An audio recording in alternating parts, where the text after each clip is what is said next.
Chapter 53. With the heirs' study group keeping a low profile since Umbridge's new appointment, Harry spent his Saturday morning with Neville, Luna and Ginny. The weather wasn't ideal for being outside, but it wasn't raining. With a few warming charms and a privacy ward, they managed to create a cosy little spot under a tree by the lake. Harry and Neville had both brought homework with them, though Harry wasn't particularly enthusiastic about his. Friday's Defense Against the Dark Arts class had ended with Umbridge assigning an essay on the defensive theories outlined in Chapter 2 of Slinkard's book, and it was such utter nonsense that he was struggling to keep his frustration in check. "Have you thought any more about what Susan said, Harry?" Neville asked.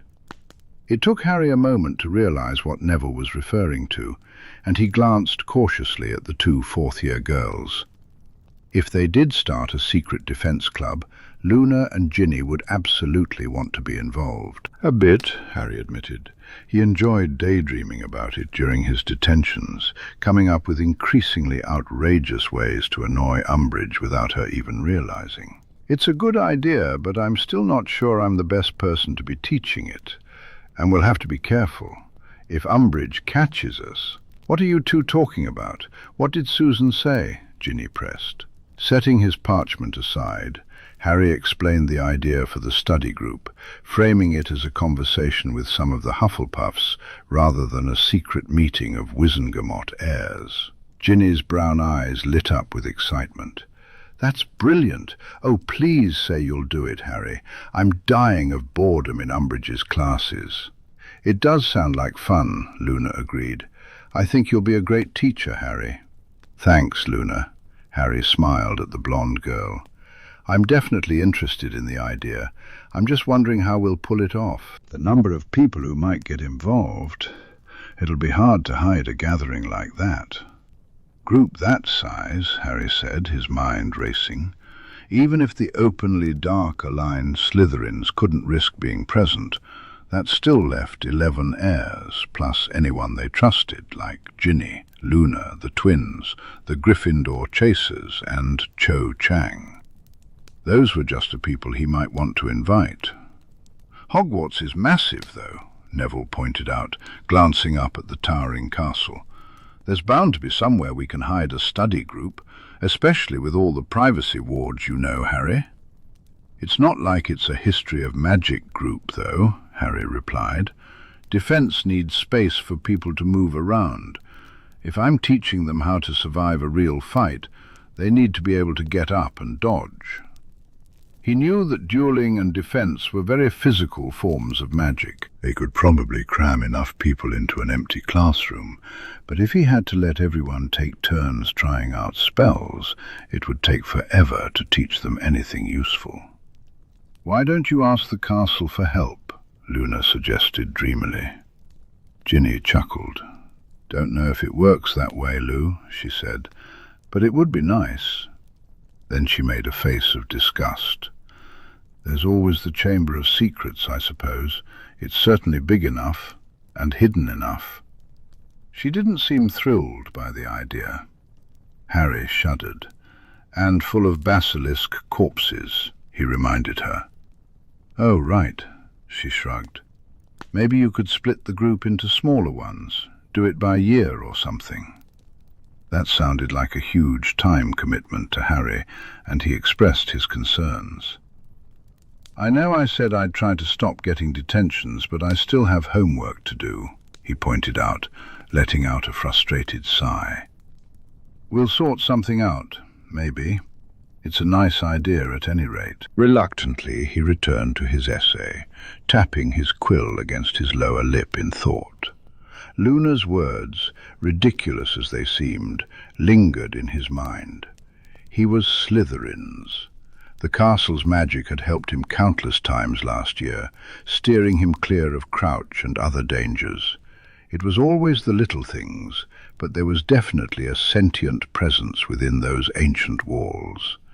Asking for help couldn't hurt, right? That night, after the rest of his dorm mates had fallen asleep, Harry slipped out from under his invisibility cloak with the Marauder's map tucked safely in his pocket. He stood unseen in the corridor outside the tower entrance, closed his eyes, and reached out with his magic. It was a challenge, but after spending the evening meditating in search of his animagus form, the magic flowed more easily than usual. He stretched it toward the castle's ambient magic, a single thought resonating in his mind. I need a place where we can all learn. Help me. Help the students. He stood there for several minutes, feeling a bit foolish as he silently pleaded with the castle for assistance. Finally, he exhaled deeply, letting his magic fade, when suddenly he felt a nudge. He froze. Another nudge followed, a familiar sensation as the castle's magic reached back to him, encouraging him forward. A grin spread across his face, and a breathless laugh escaped him, echoing through the empty corridor. "Show me," he whispered, focusing on that gentle pull. The magic tugged him along, and he followed. To his surprise, it didn't lead him toward the main staircase as he had anticipated. Instead, Harry found himself winding through the corridors of the 7th floor, careful to keep his footsteps quiet and his eyes on the map, just in case. He didn't pay much attention to where he was being guided. He was focused intently on maintaining the connection to the magic. Eventually, the pull came to an abrupt stop. Looking around, he realized he was in a corridor between Ravenclaw Tower and the North Tower, surrounded only by a couple of disused classrooms and a boys' bathroom. But there, right in the middle of the wall, was a door he had never seen before. It stood boldly, as if it had always been there, though Harry was certain it hadn't existed the last time he'd checked.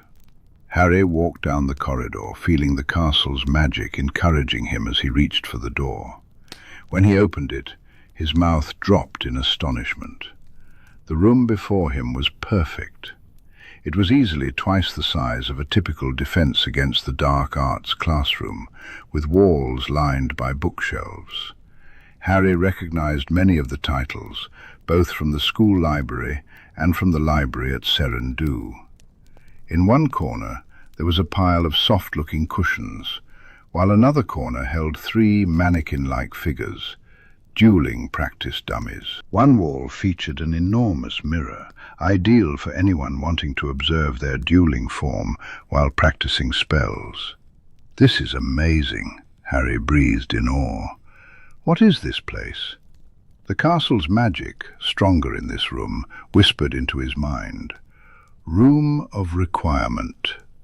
He suddenly recalled a brief flash of memory, himself pacing 3 times in front of the blank wall before the door had appeared. In that moment, he understood how it worked. This room could provide anything he desired. A grin spread across his face as he concentrated. A squashy sofa, identical to his favorite one at home, materialized in the center of the room. Harry laughed, throwing himself down onto it. This was incredible. A room that could change and cater to his every wish, capable of hiding the door once everyone was inside.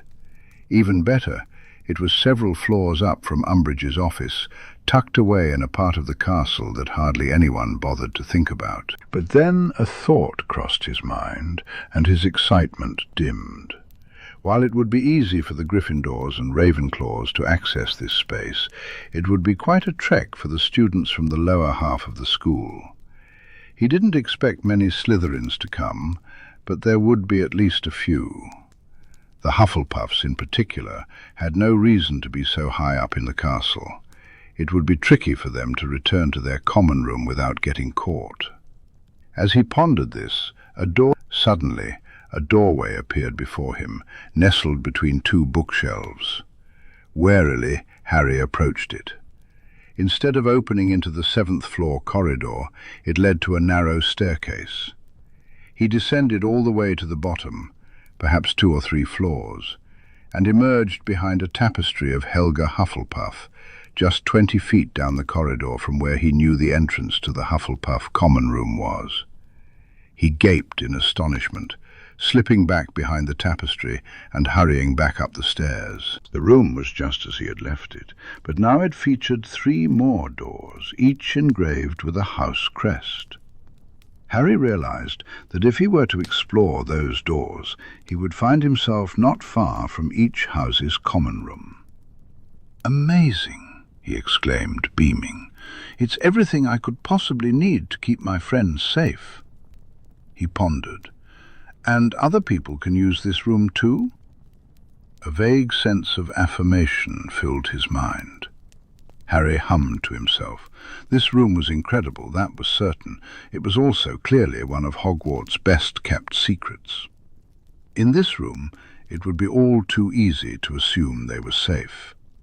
However, it only took one untrustworthy individual to let the location slip, whether to Umbridge, bragging to a friend, or wanting to claim the room for personal use, and everything could be ruined. There had to be a way to ensure their secret remained safe, to prevent this room from being misused. But for now, this was an excellent start. "Thank you," he declared earnestly, feeling the castle's magic warm and joyful in his chest. It made him smile. "You don't like Umbridge poking around any more than the rest of us, do you?" He sensed a strong dislike in response, followed by a hint of mischief. Harry laughed, suddenly overwhelmed by a surge of confidence. If the castle itself didn't like Umbridge, she didn't stand a chance. The next morning, Harry felt like he was walking on air, his smile so bright that Neville shot him puzzled glances over breakfast. Harry simply refused to explain. Harry sat at the table, grinning as he enjoyed his scrambled eggs. He had a few things to look into, and he didn't want to raise anyone's hopes until his plan was fully formed. If they were going to do this, they needed to do it right. Neville quickly excused himself, eager to spend some time in the greenhouses. Harry couldn't help but wonder if that had something to do with Ginny practically sitting in Michael Corner's lap at the Ravenclaw table. Left to his own devices, Harry thought it sounded like a perfect Sunday. He could finish his potions homework, practice his animagus skills, and if he was lucky, sneak away with Draco for a while. With that plan in mind, Harry headed up to grab his books from his dorm before making his way to the library. Snape had assigned some homework that required them to cross-reference research in books beyond the set text. Since most of his free time had been consumed by detentions since he arrived at school, Harry realized he hadn't spent much time in the library at all. As he walked in, the place felt strangely unfamiliar compared to the endless hours he'd spent there the previous year. Madame Pince eyed him warily, but didn't say anything. He made his way toward the potions section, a smile tugging at his lips when he noticed clusters of students from different houses studying diligently together. His friends had promised to keep the study groups going, and it looked like they had succeeded. A familiar head of copper curls caught his eye. He peered into one of the darker corners and saw Susan sitting with Justin Finch-Fletchley, both of them animatedly gesturing as they spoke in silence, clearly under a privacy ward. Unsure if he was intruding, Harry edged closer. Luckily, when Susan spotted him, she grinned and waved her wand, lowering the ward. "Hiya, Harry," she said. "Hey, guys," he replied. On the table, he noticed one of the enormous law books Susan had had all year. Harry found himself intrigued as he watched the pair. One dark eyebrow raised, he remarked, "You two look busy." Justin's expression shifted to one of wariness, and he hunched his shoulders slightly, as if trying to conceal the notes spread out on the table. Susan waved off Justin's concern. "It's fine. Harry's with us," she assured him, then raised the ward again and pulled out the chair beside her. Harry took a seat. "What are you up to? I thought this stuff was private." He couldn't help but think that this was not for anyone outside their group, especially as he saw Susan's face light up with a mischievous grin. "Harry, did you know Justin's dad works for the Muggle government?" she asked, her excitement palpable. Harry blinked, caught off guard. "I didn't, no." He was aware that Justin was Muggle-born, but that was about the extent of his knowledge. "He's an MP," Justin chimed in proudly. "Labour, not Tory." The only thing Harry knew about Muggle politics was that Uncle Vernon was a staunch Tory supporter, so he figured Justin's dad being in the opposing party probably meant he was a decent guy. "Justin has been teaching me a bit about how the Muggle government works," Susan continued. "Like their elections for governing seats and their Prime Minister. It's fascinating, really." "I'm sure it is," Harry replied, a bit non-committally. Politics had never really captured his interest. "What are you plotting, Bones?" he asked, recognizing that familiar glint in her eyes. "Me? Plotting?" Susan feigned innocence, and even Justin chuckled at her act. "Okay, so the Wizengamot is great, or at least it will be once we've sorted it all out," she said, waving her hand dismissively, as if the task was simple.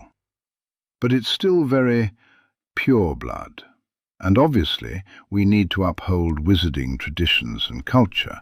Half the problems we're facing stem from suppressing things to avoid offending Muggle-borns who don't understand them. But that doesn't mean they shouldn't have a say in how things are run, just because they don't have magical parents. If the purebloods are the only ones with the power to make legal changes, we risk going too far in the other direction," Justin explained. "We could end up forcing Muggle-borns and half-bloods to abandon any trace of their Muggle heritage. Or worse, we might completely remove them from the Muggle world, like what the Americans used to do, obliviate their parents and take them away, banning any interaction with Muggles. It's all a load of rubbish." "That's definitely not what we want," Harry said, unable to fathom how much worse things could get if pure-blood supremacists felt even more validated than they already did. "Exactly.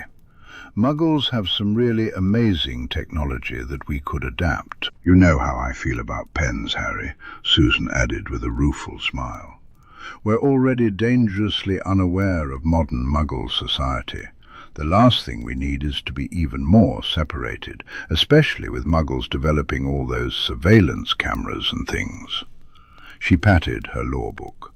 "So, Justin and I have been discussing how to adjust the Wizengamot to make it more representative of the community. We can't get rid of any of the existing seats, except for the 5 that have completely died out, without causing an absolute riot. My plan is to add more seats that are similar to Muggle ones. People can run for office and get elected to join the Wizengamot if they have the ambition for it. New bloods, half-bloods, Muggle-borns, even creatures maybe one day, if we can get the law to allow it." Justin puffed out his chest. "I'm as much of a politician as my father is, and I'll be damned if I let being a Muggle-born keep me out of the profession." There was a challenge in his voice, his blue eyes daring Harry to argue. "I think that's a brilliant idea," Harry said enthusiastically. "You're right. It's not fair to keep all the power in pure-blood hands. Do you really think you can make it happen?" Susan reached over, patting. "Chief Warlock by the time I'm 30, remember?" she said, a hint of playful arrogance in her voice. "I'll get it done." Harry had no doubt she would. "Well, you know where to find me if you need me to throw my weight around. I get enough grief for being the boy who lived. Might as well use the name for good," he joked. Across from him, Justin's pale cheeks flushed slightly. The curly-haired boy was likely recalling how he had treated Harry after the Chamber of Secrets incident. Wishing them luck, Harry decided to leave them to their plans.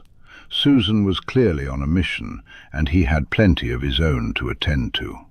Besides, he had potions homework waiting for him. Through some stroke of luck, The dormitory was empty after lunch, the perfect opportunity for Harry to squeeze in a bit of animagus practice. He spelled and warded the drapes around his bed, ensured his meditation stone was tucked under his pillow, and closed his eyes. Each time it was becoming easier to reach that inner place where the fox lay sleeping. The animal's body felt so familiar now, almost as familiar as his own. He felt so close. He was certain he would achieve it before Christmas. As he concentrated, a strange sensation coursed over the backs of his hands and arms, prompting him to open his eyes. He was instantly hit with a wave of astonishment. Instead of his usual human hands, he was now staring at two front paws, the dark red fur extending almost to his elbows. He flexed the sharp claws and short toes, feeling the pads of his feet against the bed sheets. A laugh bubbled up from his chest. "I hope I can undo that before dinner," he said to himself, closing his eyes again to focus. It would be quite awkward to explain things if he couldn't. As the Inquisitor's announcement echoed through the halls, the students of Hogwarts speculated about Umbridge's first move to restore order. On Monday morning they received their answer. A crowd gathered outside the great hall during breakfast, and Harry frowned when he noticed one of the massive double doors was closed, a large piece of parchment pinned to it. He squeezed past a group of chattering second-year Ravenclaws, eager to get a closer look. When he finally approached and read the notice, his heart sank. Educational Decree Number 23. By order of the Hogwarts High Inquisitor, all students are to remain seated at their assigned house tables during every meal. Failure to comply with this rule will result in loss of house points, detentions, and/or other necessary punishments, as decided by the High Inquisitor, Dolores Jane Umbridge. At the bottom, an enormous ministry seal was stamped, with two signatures beneath it, Umbridge and Fudge. "That's ridiculous," Ginny exclaimed beside him. "Why can't we sit where we want?" Harry couldn't help but wonder how much of this rule stemmed from him. Still, the joke was on Umbridge. If she thought this decree would undermine Dumbledore, she clearly hadn't realized that the headmaster despised inter-house mixing just as much as she did. In fact, Dumbledore appeared quite jovial at the head table, happily spreading jam on a slice of toast. It made Harry's stomach turn to see only red-lined robes at the Gryffindor table.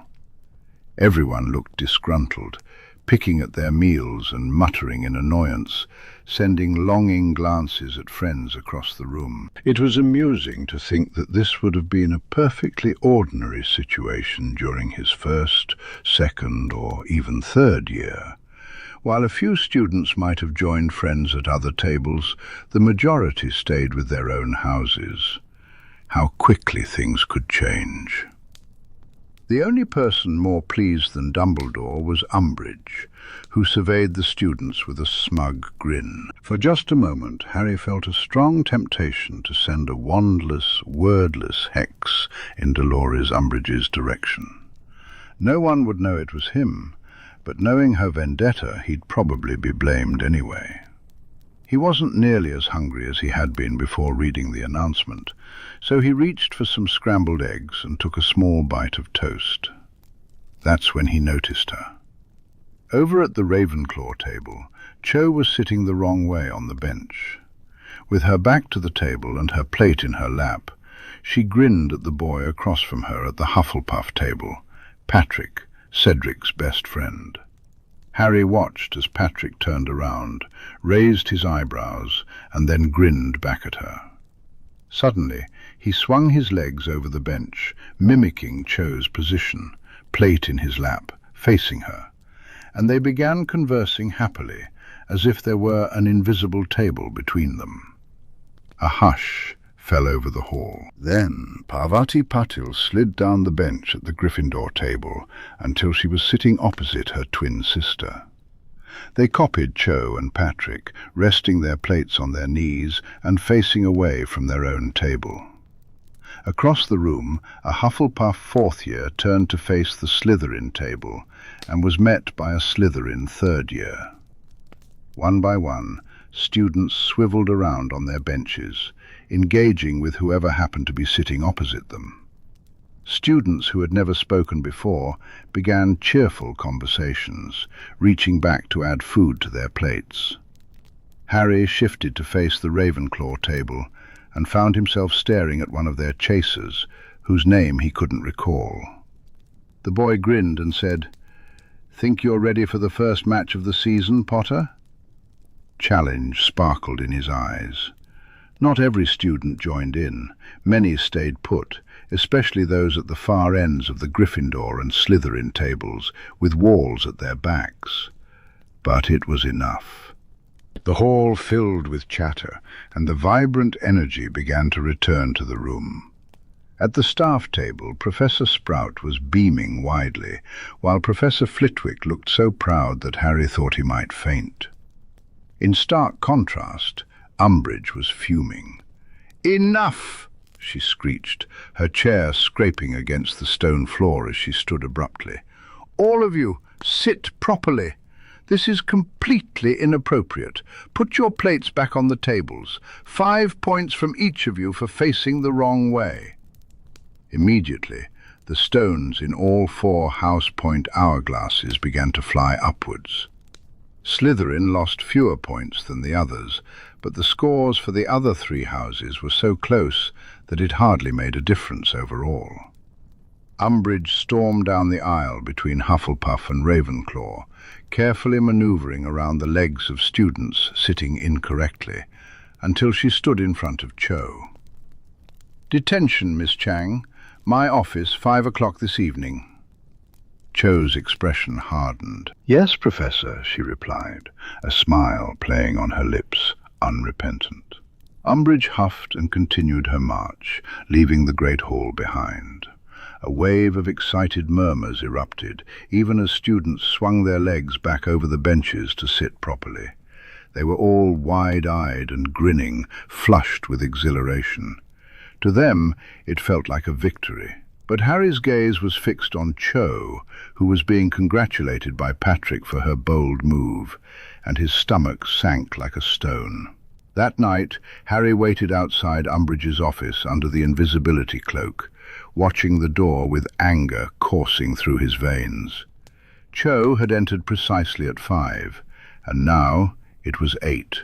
Thankfully, by 1:30 the door opened, and Cho emerged, cradling her right hand.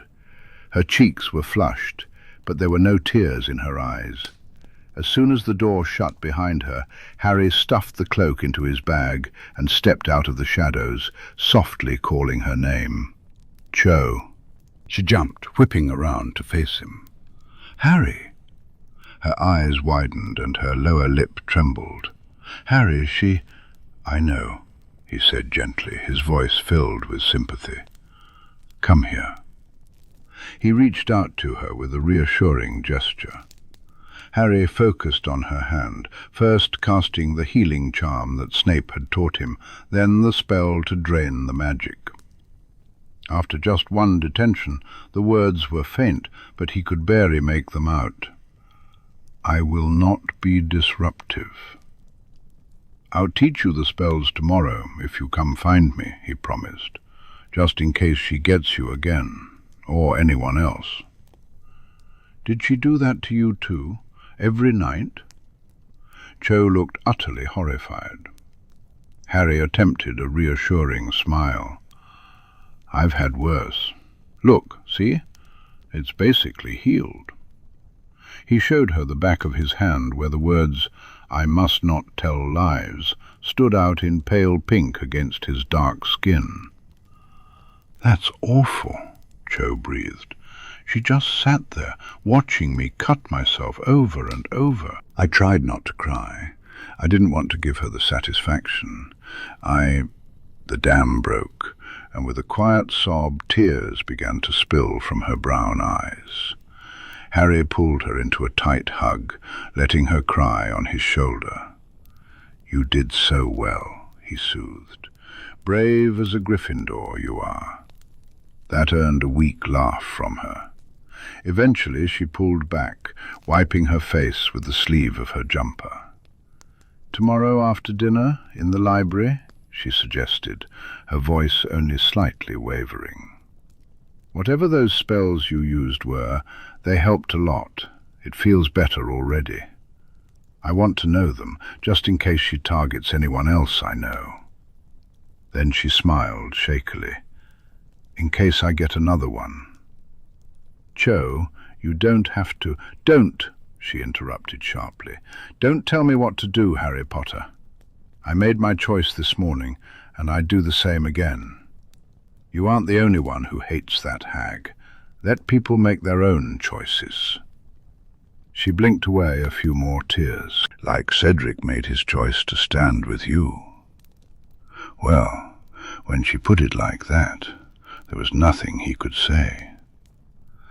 "I'll meet you there," he promised. Let me walk you back upstairs," Harry said gently. Cho didn't argue. They walked side by side in silence, save for her occasional sniffles. When they reached the top of the staircase, Harry gave her one last tight hug before they parted ways. As he made his way back to Gryffindor Tower, a deep rage simmered within him. Dolores Umbridge was going to regret the day she decided to take on Hogwarts. Tuesdays were always awkward, with lunch break splitting Harry's double transfiguration class right in half. He headed straight to the tower to exchange his books, then quickly wolfed down a meal. He shot Snape an intense look, one that the man couldn't possibly ignore. He waited for the tiniest nod before leaving the hall, ignoring Neville's confused expression. Despite the small act of rebellion from Monday morning, everyone was seated at the correct house table. The way some of the older Ravenclaws looked at him suggested that Cho had shared what detentions with Umbridge entailed. They regarded him with a certain respect, acknowledging that he had endured 2 weeks of it so stoically, but their gazes made Harry feel sick. It was much better when people didn't know. He arrived at Snape's office just a minute before the potions master. Snape strolled in, locking and warding the door behind him. "What?" he snapped irritably. Harry merely smirked. "Hypothetically," he began, drawing out the words. Snape's eyes rolled skyward. "Merlin, help me," he muttered. Ignoring the comment, Harry pressed on. "If I were to need a way to secure the secrecy of a group of people, say around 30 students of varying ages and houses, in order to hypothetically lead a secret defense against the dark arts study group right under Umbridge's nose, do you have any suggestions on how I might go about doing that? Hypothetically, of course." The stare Snape fixed on him was utterly unimpressed. "Explain." Harry detailed Blaise and Susan's idea, as well as the secret room the castle had shown him. "I'm just worried about people talking about it too much and letting it slip to someone." "They shouldn't. Both the group itself and the room in particular need to stay secret." Snape looked as if he wanted to investigate the room of requirement himself. "Will any Slytherins be involved?" "Some will," Harry assured him. "Some would like to, but can't, like Draco. But hopefully enough will join so they can take what they learn and teach it to those who can't. Blaise and Daphne would be able to pass on information to those who couldn't be seen so publicly on Harry's side." Snape's lips pursed, a hint of approval in his eyes. "This is reckless and very likely to get you expelled," he pointed out evenly. "I know, but I'm willing to take that risk. If he could teach even a handful of students enough to protect themselves before Umbridge shut him down, it would be worth it." "Just like your bloody mother," Snape grumbled, making Harry beam. That was the biggest compliment the man could offer him, and they both knew it. There's a spell, more of a ritual really, a combination of incantation and potion soaked into a piece of parchment. It's borderline dark, used by old families to keep contracts secure. Anyone who signs the parchment will not be able to discuss its contents with anyone whose name is not also present. What will it do to them if they try? Harry asked warily, not wanting to cause any pain or potential disfigurement. He'd heard all sorts of horror stories from Sirius about the consequences of breaching magical contracts. Wipe their memory of everything related to the terms of the contract. They won't remember what they signed, who else signed it, or any of the details.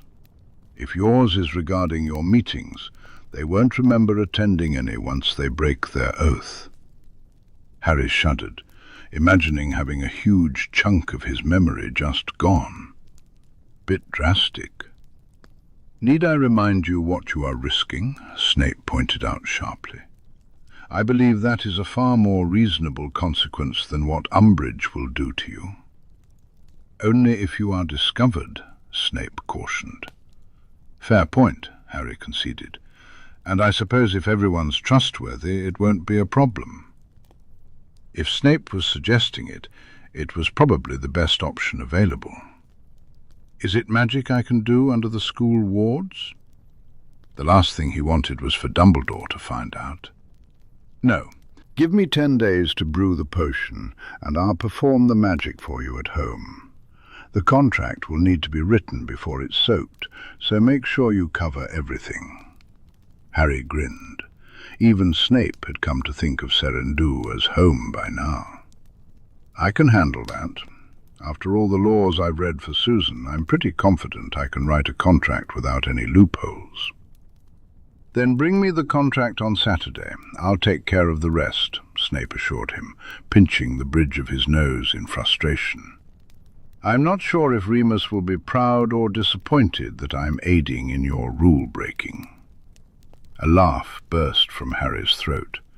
It's to annoy Umbridge. He'll be delighted. Sirius would think it was a fantastic idea too.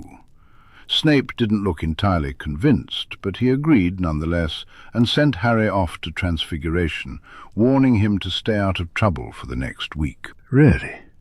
It's like he's never met me, Harry murmured to himself, shaking his head as he walked with his hands in his pockets. He couldn't wipe the grin off his face. His plan was all coming together. Sadly, his good mood only lasted until the end of lessons. After herbology, Harry was walking across the grounds back to the castle with Neville and Hannah, when a small white blob appeared in the sky, moving jerkily in his direction. Harry froze, his heart leaping to his throat. It was Hedwig, and she was hurt. The snowy owl flew awkwardly towards him, one wing at a strange angle, a crumpled letter clutched tightly in her grasp. Instead of landing on Harry's outstretched arm, she missed and landed with a soft thump. "Sweet Helga!" Hannah exclaimed, covering her mouth in shock. "Is that your owl?" "Is she okay?" Neville asked urgently. Harry ran gentle fingers over Hedwig's malformed wing, his heart clenching when she flinched visibly. "I don't know. I think it might be broken." He carefully eased the letter from her claws. It was thick and still sealed, but that didn't mean much when it came to magic. As he looked closer, he noticed blood speckling the envelope. Panic surged through him, but he was relieved to see there was no blood matting Hedwig's white feathers. There was, however, blood on her talons. "I need to get her to Grubbly Plank," Harry said, glancing toward Hagrid's cabin. He knew she taught outside but lived in the castle. To his relief, he spotted her walking up from the edge of the forest. Without waiting for Neville and Hannah, he took off in her direction. "Professor! Professor!" She turned at his call, her brow furrowing. "Potter, what is it? What have you got there?" "It's my owl, Professor." He skidded to a halt in front of her. "She's hurt. Her wing." "Yes, I see." Grubbly Plank's frown deepened as she examined Hedwig carefully. "Looks like she's been attacked. Odd. The animals around here are usually accustomed to owls and tend to leave them alone, especially a larger one like this." Harry could think of one reason someone might have attacked Hedwig, and it wasn't an animal. "Can you help her?" "I should be able to get her back to rights if you leave her with me for a few days," the professor assured him. "It seems like a fairly straightforward wing dislocation." That sounded painful, and Harry stroked Hedwig's head. She cooed softly, nudging into his hand. "You'll be all right, girl," he promised, carefully handing her over to Grubbly Plank, making sure not to touch her damaged wing. Her eyes were sad, and Harry felt a wave of concern wash over him. It broke Harry's heart. "It'll all be better soon," he whispered, trying to reassure himself. "I'll take good care of her, Potter," Grubbly Plank promised, her usually brusque demeanour softening in response to his concern for the owl. "Thank you, Professor." "Hedwig means a lot to me," he replied, his voice thick with emotion. She was his very first friend in the world, and he couldn't imagine life without her. Grubbly Plank nodded reassuringly, and then set off towards the castle at a brisk pace, likely to find a place to tend to Hedwig's wing. Harry watched her go, feeling as though she was taking a piece of him with her. He wished Hagrid would return. While Grubbly Plank was perfectly competent, he couldn't shake the feeling that Hagrid, who had given him Hedwig in the first place, would understand just how important she was to him. He looked down at the crumpled letter in his hands. It bore Bill's handwriting on the front, and perhaps that was why it remained unopened. The curse-breaker took privacy very seriously. Magic tingled across the parchment, dissipating as Harry broke the seal. Inside, he found 4 pieces of parchment from Bill, Charlie, Tonks, and Fleur. His stomach churned at the thought. Thank Merlin Bill had warded the letter. Having that particular combination of people all coming from the same place could raise suspicion. And that was before he even considered the potential contents of the letters. He pocketed them and jogged back towards Neville and Hannah, his heart heavy. If Umbridge had harmed Hedwig in any permanent way, Harry would make her pay. Meanwhile, Remus sipped from the large mug of hot chocolate Kerry had given him, smiling at the sight of Sirius sprawled comfortably in front of the fire. It was a rare evening for them both to relax, and they were determined to make the most of it. Suddenly Sirius tensed.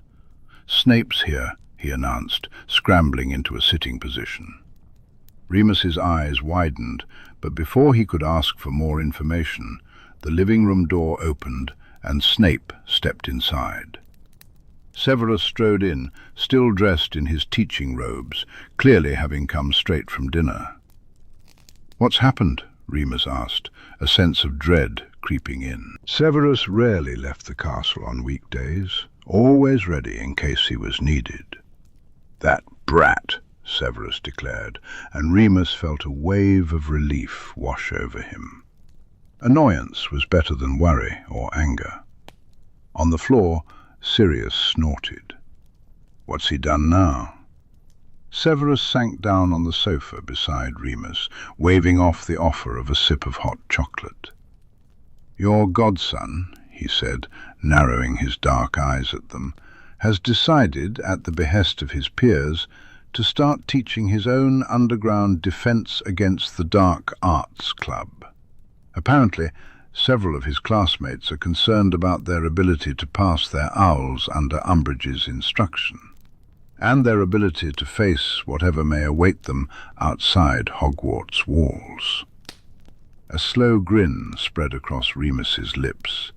There was pride in Severus's tone, buried beneath annoyance, and, dare he say it, even a hint of fondness. Severus couldn't fool him, not for a second. "That's my boy," Sirius crowed, delight lighting up his face. Gently, Remus nudged his shoulder against Severus's. I think you have at least some claim to his actions after the last 2 summers. Severus had spent more time instructing Harry than either he or Sirius combined. No doubt that experience had given Harry the confidence to teach his peers. Absolutely not, Severus groused. I've got enough on my plate with Draco deciding to date the bloody Chosen One right under the Dark Lord's nose. Potter is all your responsibility. But the fondness was still there. Sirius might not recognize it, but Remus did, and it warmed his chest. Hiding his smile behind his mug, he leaned against Severus's side. Having him close in the middle of the week was a nice surprise, one he intended to fully enjoy. Sirius couldn't help but make a few silly faces. "If you say so," he said soothingly, pressing a quick kiss to Severus's sharp jaw. "Now, tell us what our boy has gotten himself into this time." Severus could deny it all he wanted, but he couldn't hide the truth from his partner. Harry belonged to both of them just as much as he did to Remus, and that was exactly how it should be. Chapter 54. October had arrived by the time the contract was ready to be signed. Miraculously, Harry managed to stay entirely detention-free for the whole 2 weeks. Umbridge had seemingly grown bored of trying to provoke him in class, allowing them to sit and read a chapter at a time from Slinkard's book. All of them wondered what she would do when they ran out of chapters.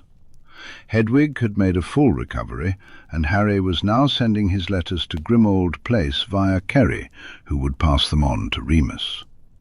The others seemed confused at first, but after a quick fib about Harry befriending a Hogwarts house elf, entirely believable after the Dobby situation, they quickly accepted this new, more secure form of communication. Not that they had much of importance to discuss. Bill and his team were still working on the Horcrux situation, while he and Charlie quietly prepared to take over their family seats. However, no one wanted to make any drastic moves with Umbridge so firmly entrenched in Hogwarts. They were wary of causing Fudge to have a complete breakdown and do something he couldn't take back. Still, it was nice to hear about the more mundane things, Bill and Fleur's relationship, Charlie's dragons. Harry was also getting to know Tonks better through their letters. She had a similar sense of humour to Sirius, though her Hufflepuff nature definitely shone through. She was dating someone, but Harry had yet to figure it out, and Tonks was taking far too much joy in keeping it a secret. Harry's letter from Victor returned not on the school owl, but on the razor-clawed hunting falcon that served as the Bulgarian's personal mail carrier. Victor mentioned he had heard from Fleur about Harry's mail difficulties, and promised that his falcon would not let anyone steal its burden. Looking at the bird's wickedly sharp beak, Harry almost hoped Umbridge would try. Still, though school seemed to be business as usual, Umbridge's attempts at control aside, word spread very discreetly among certain people. On the first Hogsmeade weekend of the year, Harry woke up early and quietly made his way across the dew-soaked grass toward a clearing just inside the tree line of the Forbidden Forest. This was the spot where Hagrid used to hold lessons that required a bit of cover from the trees. Under his invisibility cloak, Harry was joined closely by Neville. He could have called everyone to gather in the room of requirement, but Harry didn't want to reveal the secret of the room until everyone had signed the contract. After some brainstorming with his friends, they decided that the forest would be their best option for a meeting. He hadn't anticipated that so many people would show up. Once they were hidden among the trees, Harry and Neville ditched the cloak and circled around to approach from a different angle. A few people were already gathered, but more arrived in small groups. The heirs, of course, Ginny with Michael Corner, Terry Boot and Mandy Brocklehurst, the rest of the Gryffindor Quidditch team, Cho, accompanied by a couple of Ravenclaw friends, closely followed by Cedric's 3 Hufflepuff dorm mates, the Creevy brothers, and surprisingly, Luna, who was with a couple of Slytherin 4th years. As more and more people trickled in, Harry counted nearly 40 by the time the flow of students came to a stop. Merlin.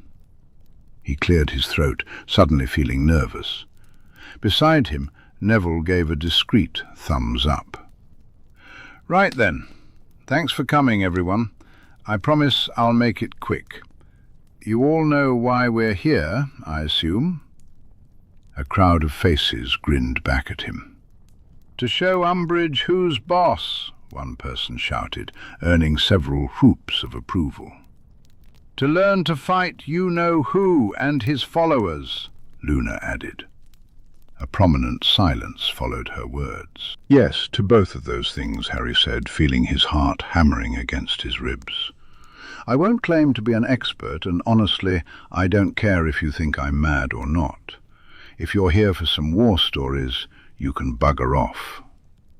Why should we believe you? A voice called out from the crowd. If you won't tell us what happened. Harry searched for the source of the voice and found it belonged to Zacharias Smith, one of the 3 Hufflepuff 5th-year boys he rarely interacted with.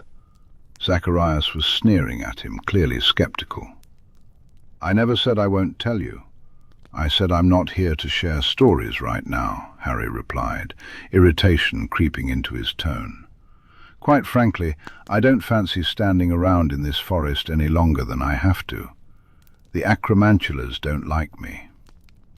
A few weak giggles rippled through the group, as some thought he was joking, while others cast wary glances into the depths of the forest.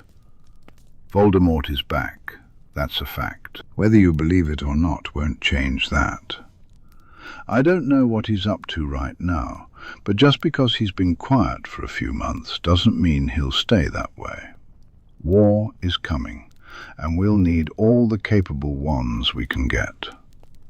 He noticed some wary looks directed at the small cluster of Slytherins in the group, which made him huff in frustration.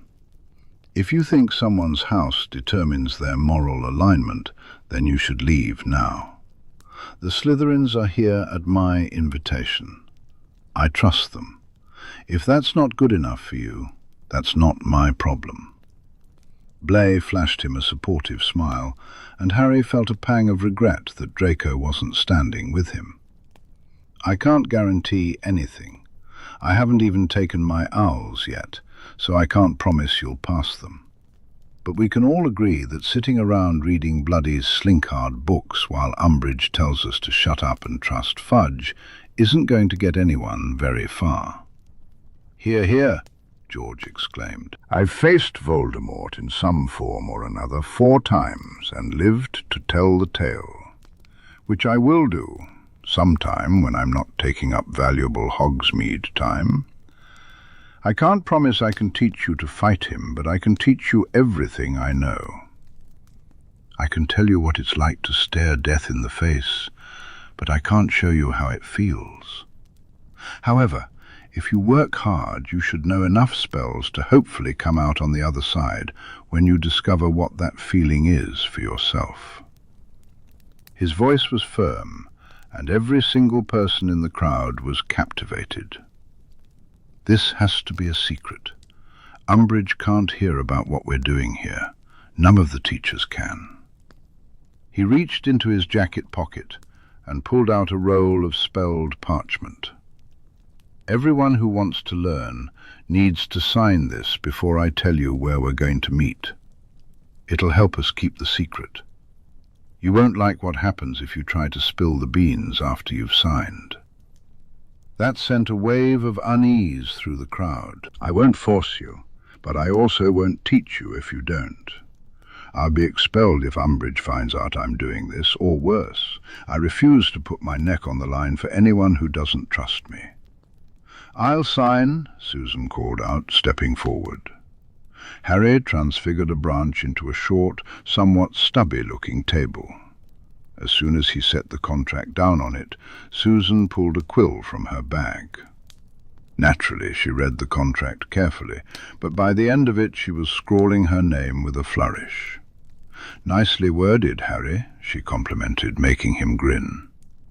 Right behind her, Neville signed without even bothering to read the contract, which made sense since he'd helped Harry write it.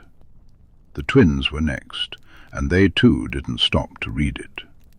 When Harry raised an eyebrow, they grinned at him. "We trust you," they declared in unison, with George passing his quill to Lee so he could sign as well. One by one, everyone signed their name on the contract, even Zacharias Smith, though he made a face as he did so.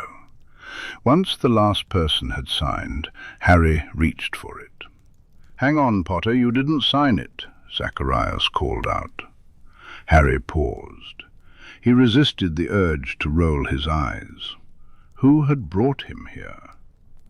"If we want to add any future members, I need to be able to tell them about it, don't I?" he pointed out patiently. "The rest of you can only tell them to come talk to me. Besides, I'm the one with the most to lose in this situation. I'm not likely to go to Umbridge about it." "Don't be a tosser, Smith," Fred complained. "We need one person who can talk about the group as a fail-safe. In case someone hexes your scrawny ass to smithereens and we need to ask Pomfrey to put you back together again," George added, his eyes sparkling with mischief. Smith paled and gulped. "Right, of course, yeah." No one else seemed to have an issue with it, so Harry pocketed the contract, planning to find a safe place for it as soon as possible. "Great. Our first meeting will be Thursday at 7. Let's meet on the 7th floor, at the door opposite the tapestry of the trolls doing ballet." Several people exchanged dubious glances. "Harry, there isn't a door opposite that tapestry," Cho pointed out in her gentle Scottish accent. Harry smirked. "There will be." The meeting ended without fanfare, everyone eager to head to Hogsmeade and enjoy the rest of their weekend. As Harry walked along the edge of the forest with Neville and Luna heading toward the village, he said, "I think that went well." "You were great, Harry," Neville said enthusiastically, giving him a pat on the back. "I can't wait to see this room of yours." Harry hadn't yet taken Neville to the room of requirement, wanting his friend to be as surprised as everyone else. "It's brilliant. You'll love it." That reminded him. "Thanks for the tip, by the way, Luna." She smiled back dreamily, nodding her head. "Glad I could help." Neville looked at them both in confusion, but didn't question it. Perhaps he'd forgotten about that conversation from weeks ago, or perhaps Draco understood what it was like to feel the castle's magic too. That evening, after curfew, Harry slipped into an empty classroom on the 3rd floor. Well, it was empty except for a lone Slytherin. Draco smiled and beckoned him over for a kiss. "How did your secret rebellion meeting go then?" he asked, only slightly sulky. Harry kissed him again. "Don't be jealous," he teased. "It went well, actually. Everyone who showed up signed the contract." Draco was the only one who knew the truth about the contract. Even Neville didn't understand what it would do, just that it was enchanted. "Good. With any luck, that'll keep Umbridge out of it, and Dumbledore," Draco replied. "The headmaster would probably support going against the ministry, but he wouldn't appreciate the Slytherin involvement, or that Harry was leading the charge. Another rebellion from his golden boy, after all." "Dumbledore has hardly even looked at me all term," Harry shrugged. "I'm starting to wonder if he actually feels threatened by Umbridge." After how he had acted over the summer and his continued distancing from Ron and Hermione, Harry thought for sure the headmaster would try to lure him back onto the correct path soon. But, surprisingly, the old man was practically ignoring him. "Don't look a gift horse in the mouth," Draco said, and Harry hummed in agreement. So, who showed up? How many Slytherins did you have? Draco gently shoved Harry into a chair as he peppered him with questions, causing Harry to chuckle. Way more people than I expected, and again even more than expected. Blaise and Daphne were the only ones from our year, but there were some younger ones. None of the 6th or 7th year Slytherins were brave enough to openly support Harry Potter, even if they might have wanted to. What are you going to teach them first? Disarming charms and shield charms. We'll start with the basics, Harry replied. Harry had already mapped out most of his first lesson in his mind. He didn't want to start with anything too intimidating or difficult, especially since there were 3rd years involved. Despite all of Umbridge's hateful poison, she was right about one thing. Their defense against the dark arts education had been inconsistent at best. Knowledge was likely to be patchy, and Harry wanted to gauge everyone's understanding before diving into the more dangerous magic. "Oh, that's boring," Draco pouted. Unable to resist, Harry leaned in and playfully kissed the pushed-out lip. "Sorry I'm not jumping straight into teaching them spell chains," he teased. "I've got to make sure they won't curse their own eyebrows off first." Draco hummed, shuffling his chair closer. "You'll let me know when you start on the more interesting magic, right?" "Promise," Harry assured him, squeezing Draco's knee. "You might not be able to come to the meetings, but I'll keep you in the loop." Draco's green eyes darkened. "That just means I'll have to go over it with you, privately." "Ooh, one-on-one lessons," Draco drawled, leaning forward with a playful glint in his eyes.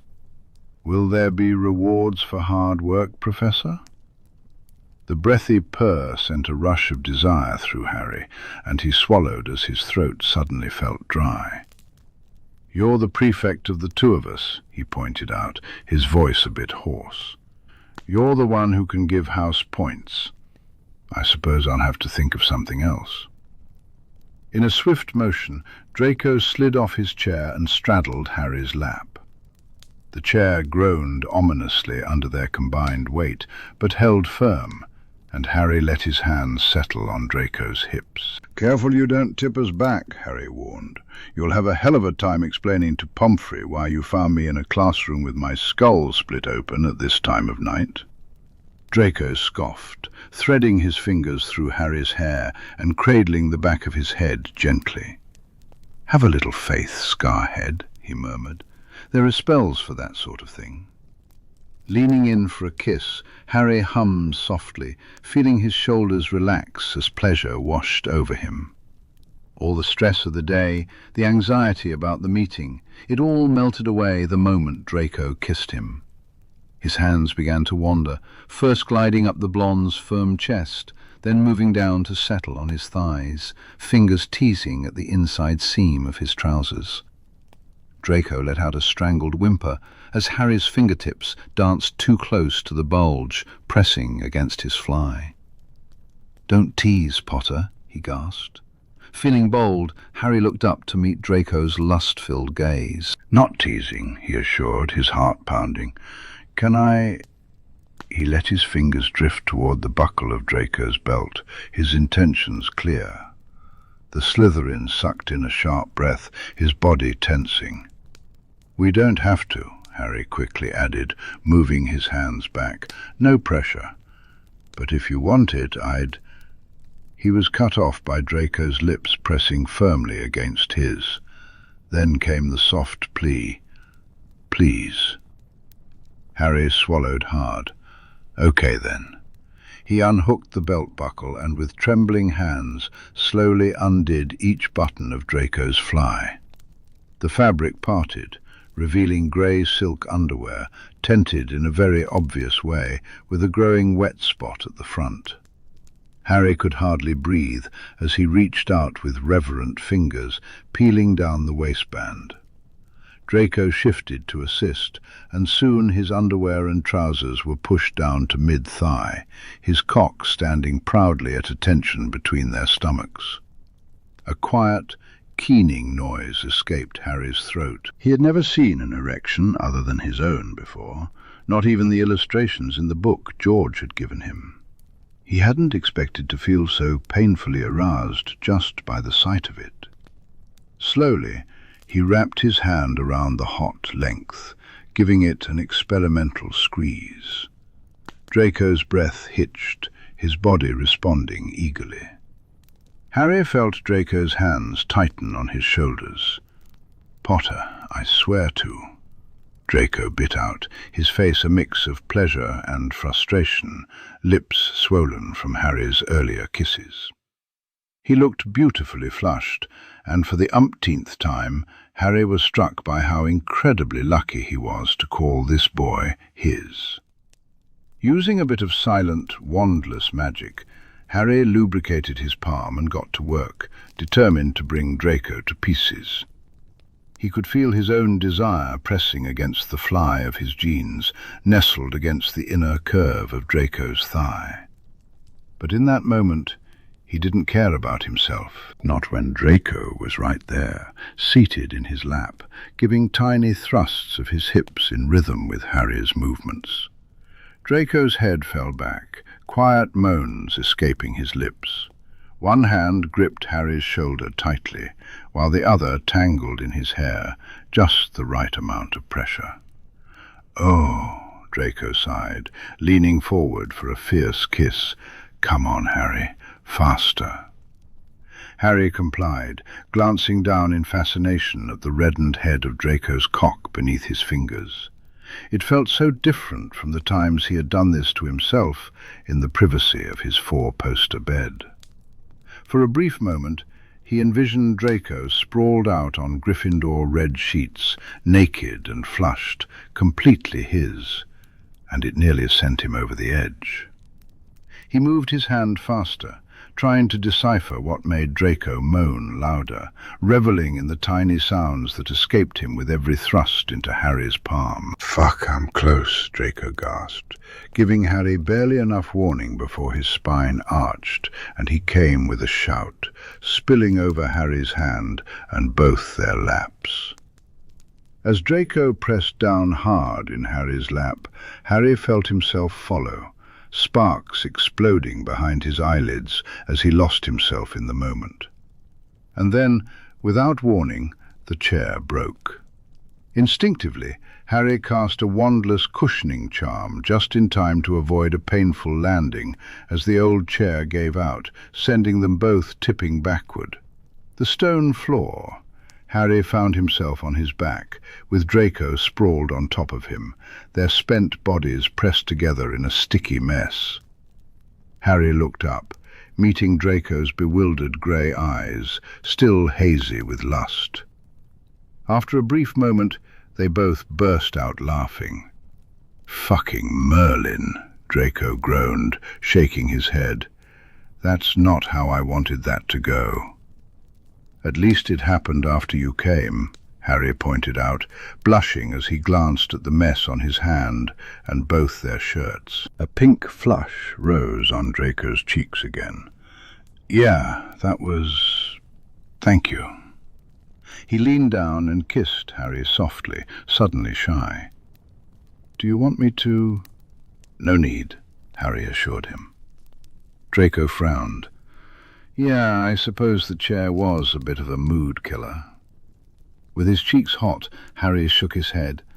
"No, well, yes, but already. When you did, He stuttered helplessly, while Draco looked wide-eyed. "You... just from me?" Harry nodded. "Wow. Okay." The Gryffindor ducked his head, but Draco caught him by the chin and kissed him again. "I'll just have to do you next time, then." Those words sent a shiver down Harry's spine, his teenage libido making a valiant attempt at starting a second round already. "Only if you want to," he insisted nonetheless. "I did that because I wanted it, not because I expected anything in return." "Yes, but seeing as you enjoyed it so much," Draco drawled, his gaze intent, "I'd quite like to see what all the fuss is about." Oh. Well, that was all right then. As the sticky sensation became unpleasant, Harry cast a cleaning charm on both of them, helping Draco straighten his clothing. They remained where they were, sprawled on the floor, Harry gazing up adoringly at Draco. But the moment had passed, and both of them burst into giggles. "Can't believe we broke the damn chair," Harry spluttered, laughing into the curve of Draco's throat. The blonde Draco snorted in a very undignified manner, something he would never allow in front of anyone but Harry. "Thank Merlin for silencing charms, is all I can say," he replied. "That crash would have woken half the castle." Harry winced. Yes, thank Merlin for silencing charms, indeed. Harry hated Mondays. Not only was his class schedule on that day positively soul-crushing, but Umbridge always seemed to drop a new bombshell on Monday mornings. This week was no exception.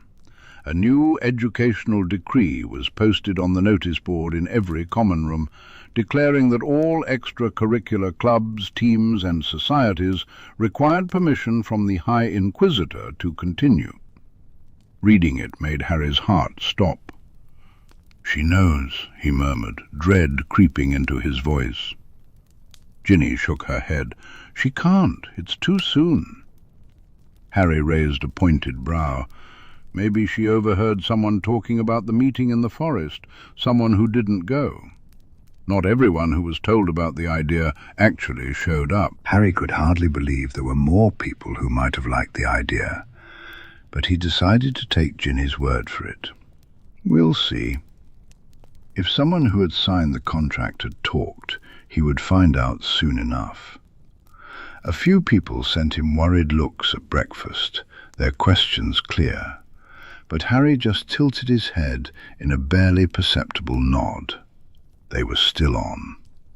Umbridge might have banned them, but she couldn't catch them. "This is awful," Angelina moaned, her head in her hands. "We'll be fine, Angie. She won't find our practice room," Harry assured her, surprised at how wound up she was about the defense club. She looked up, her gaze furious. "I don't care about that. Quidditch, Harry. The notice said all teams needed permission." Harry's jaw dropped. "What? But that's ridiculous. She can't ban us from Quidditch." "She can, and she will. So don't you dare do anything else to upset her, all right? No more detentions." The look in her eye was every bit as ferocious as Oliver Wood had ever been. "Captaincy," Harry nodded quickly. "Yes, Captain," he said obediently. "Good boy," she replied, before darting off, no doubt to find Fred and George and warn them about the same issue.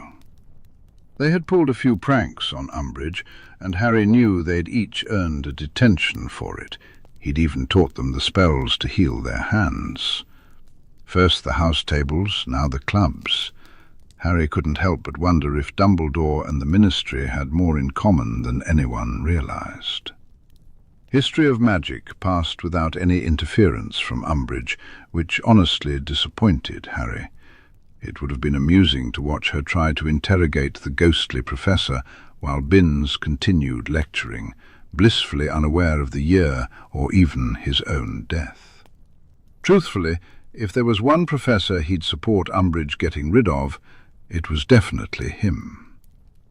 Things took a turn in potions, though. When the Gryffindor group arrived at the classroom, they found Draco outside, boasting about how easily the Slytherin team had received permission to continue playing.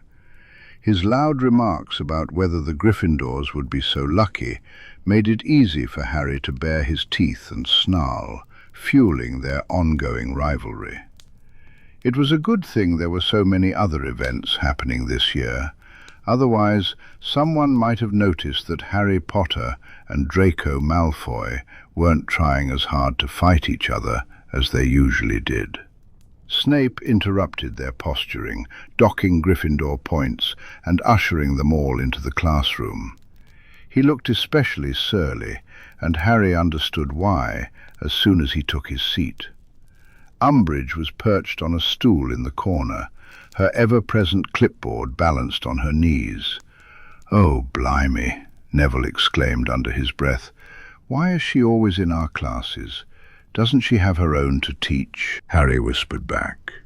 "I've only heard of 2 other occasions when Umbridge inspected a class that wasn't mine. Is she really that desperate to see me fail that she's stalking us? What's she doing around our lessons?" Harry wondered.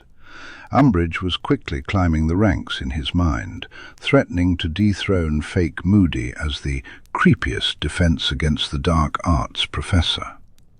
"As you can see, we have a guest this morning," Snape drawled, and Harry was certain that only he and Draco caught the barely concealed contempt in Snape's gaze directed at Umbridge. This was shaping up to be quite the lesson. Harry strained to hear Umbridge questioning Snape while doing his best to brew his strengthening solution correctly. He also kept a watchful eye on Neville. Admittedly, Neville was improving in potions thanks to Harry's quiet encouragement, but the pressure of having both Snape and Umbridge observing the lesson was clearly rattling him. Harry just hoped Snape wasn't feeling particularly vindictive today. More than once, Snape had vanished Harry's perfectly good potion over some perceived flaw, giving him a 0 for the class. In private, Snape would offer a proper critique and grade. It was necessary to maintain that public animosity, and since it didn't affect Harry's owl grade, he could handle it. But he really hoped Snape wouldn't do that in front of Umbridge.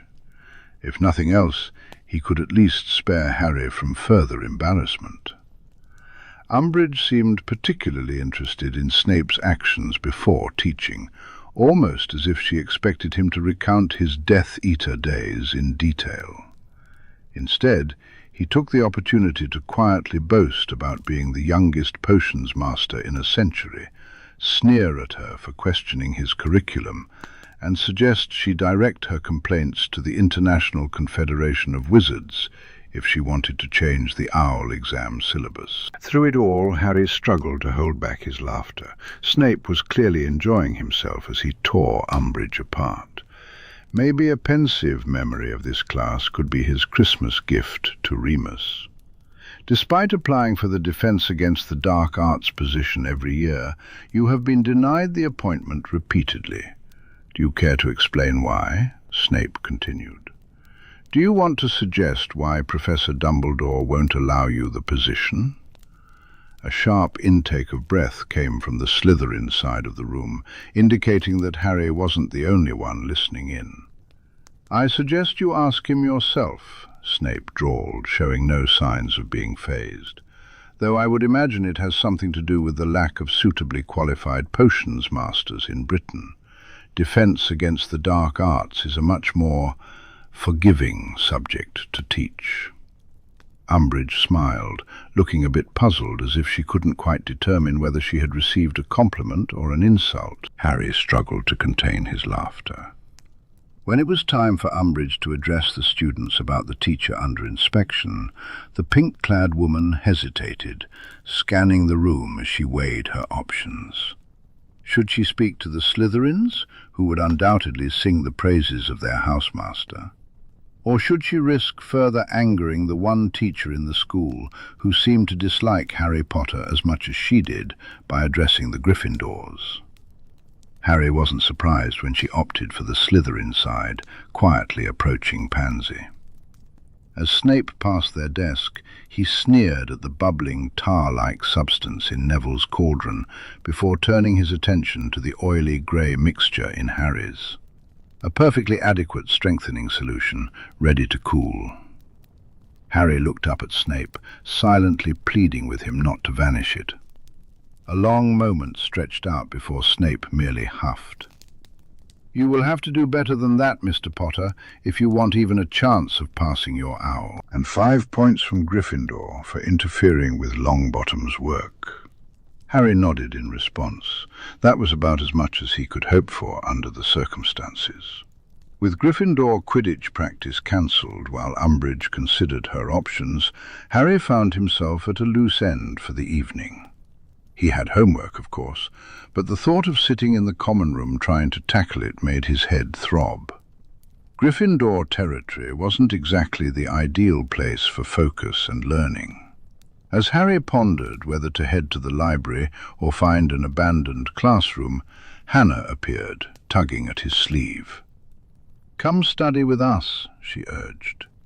He raised an eyebrow, and she flashed him a smile. "Actual studying. It's been a while." She had a point. When Harry entered their usual empty classroom, now magically warded to keep Umbridge out, he found most of the heirs already gathered, books spread out across the desks, organized by subject. Neville was there, getting help with divination from Parvati, who seemed to take Trelawney's probation as a personal mission to ensure everyone received the highest grades possible. It felt refreshing not to be discussing Umbridge, the Wizengamot, or anything serious, just all of them studying together, like they had the previous year. "Hey, does anyone mind if I set up my wireless?" Harry asked, pulling the device from his bag. "I promise, not too loud. Puddlemere is playing." Their keeper had been injured in the last game, but reports said he was fine to play. Harry quietly hoped Oliver might get subbed on. His ex-captain hadn't taken the field yet this season, but from the chatter, it seemed the main keeper wasn't quite up to scratch. If Oliver played well when he was able, he could make his way back to the main team for good. "Hey, set it up over here," Cassius urged, making room on his side of the table for Harry to join him. No one objected, so Harry tuned the wireless to the right station and pulled out his defense against the dark arts homework. It was just the kind of mindless task he could handle while listening to Quidditch. "It's Puddlemere United versus the Ballycastle Bats, and the snitch is off." The quiet commentary was soothing as he worked, much nicer than the chaos of Gryffindor Tower. Puddlemere was playing well, too, at least to start they were. Perkins shoots and, oh, that's a nasty hit. Puddlemere keeper Nicholas Hornby takes a bludger to the side, just as Perkins scores another for the Bats. Puddlemere's captain has called for a time-out. Hornby is not a pretty sight, ladies and gentlemen, and, yes, that's it, with a round of quite spectacular projectile vomiting, Hornby is escorted from the pitch by the medics. On flies Oliver Wood, heading to goals, and play is resumed. Harry straightened up, abandoning his essay in favour of the Quidditch match. Beside him, Cassius's quill had gone still, his head cocked intently toward the wireless. "The Bats are in fine form tonight, but Puddlemere are not taking it lying down. The Puddlemere chasers have possession, heading it up the pitch, and Perkins steals the quaffle. She's headed for another goal, tearing down the pitch, passes to Gladwell, back to Perkins. What a spectacular block from reserve keeper Oliver Wood. Puddlemere is back in possession." "Yes, Ollie," Cassius hissed quietly, a faint grin tugging at his lips. Harry shot him a strange look. "You and Oliver kept in touch?" he asked, keeping his voice low to avoid disturbing the others. Cassius's eyes widened, and the faintest blush crept onto his olive cheeks. "Some," he dismissed evasively, "but I was a Puddlemere fan before he signed with them." That didn't quite excuse Cassius's excitement about Oliver specifically, nor the tiny, pleased smile that appeared when the commentators praised Oliver's performance in his first game of the season. Harry continued to watch him, suspicion growing. Interesting. With his evenings blissfully free of detention, but regrettably free of Quidditch practice, Harry decided to embark on a little adventure that had lingered in the back of his mind since before he'd discovered the Room of Requirement. He grabbed his invisibility cloak and, with the Marauder's map in hand, Harry slipped out of the tower after curfew and made his way to the second floor. If Moaning Myrtle was in her bathroom, she didn't make an appearance to greet him, even when he took off his cloak. He wasn't disappointed by her absence. It meant there were no witnesses when he focused on the tiny snake engraved on the tap and hissed, "Open." The entrance to the Chamber of Secrets yawned open before him, releasing a blast of stale, decaying air that made Harry wrinkle his nose. He quickly directed a cleaning charm at the pipe and, without hesitation, climbed over the edge and slid down. The first section of the chamber was just as repulsive as he remembered, littered with small animal skeletons and scraps of snakeskin. To shield himself from the smell, he cast a bubblehead charm and pressed on, pushing aside the flood of memories from his second year. The hole he and Ron had dug for Ginny's escape, created in the rubble from Lockhart's failed obliviation, might have fit 12-year-old Harry, but it certainly wouldn't accommodate 15-year-old Harry. A flick of his wand and an impressively powerful repairing charm fixed that, the magic rushing through him with a familiar excitement, reminding him of how little he'd had the chance to truly stretch his magical abilities. That was part of the reason he was down here. He could have used the room of requirement, but he craved a space outside the student wards, a place where he could unleash as much magic as he wanted, without the risk of being caught by the wrong person. As he approached adulthood, his magic felt stronger, his connection to his family's magic deeper. He was noticing it in his classes. Spells came to him with ease, and he found himself more concerned with overdoing them than struggling to perform them. During charms, he had almost conjured a dozen pillows instead of the required 2. If Professor Umbridge had allowed them to use spells in class, he likely would have had to worry about accidentally injuring one of his classmates. Harry knew he had to train. If he was going to teach his friends, he didn't want to accidentally hurt anyone. He wanted to expand his magical core, but first he needed to learn to control it. His heart raced like a hummingbird's wings as he stepped into the enormous main chamber, finally laying eyes on the basilisk after 2.5 years. It was truly massive. He hadn't had the chance to appreciate it back then, not when the basilisk had been trying to eat him. Now it looked to be at least 60 feet long.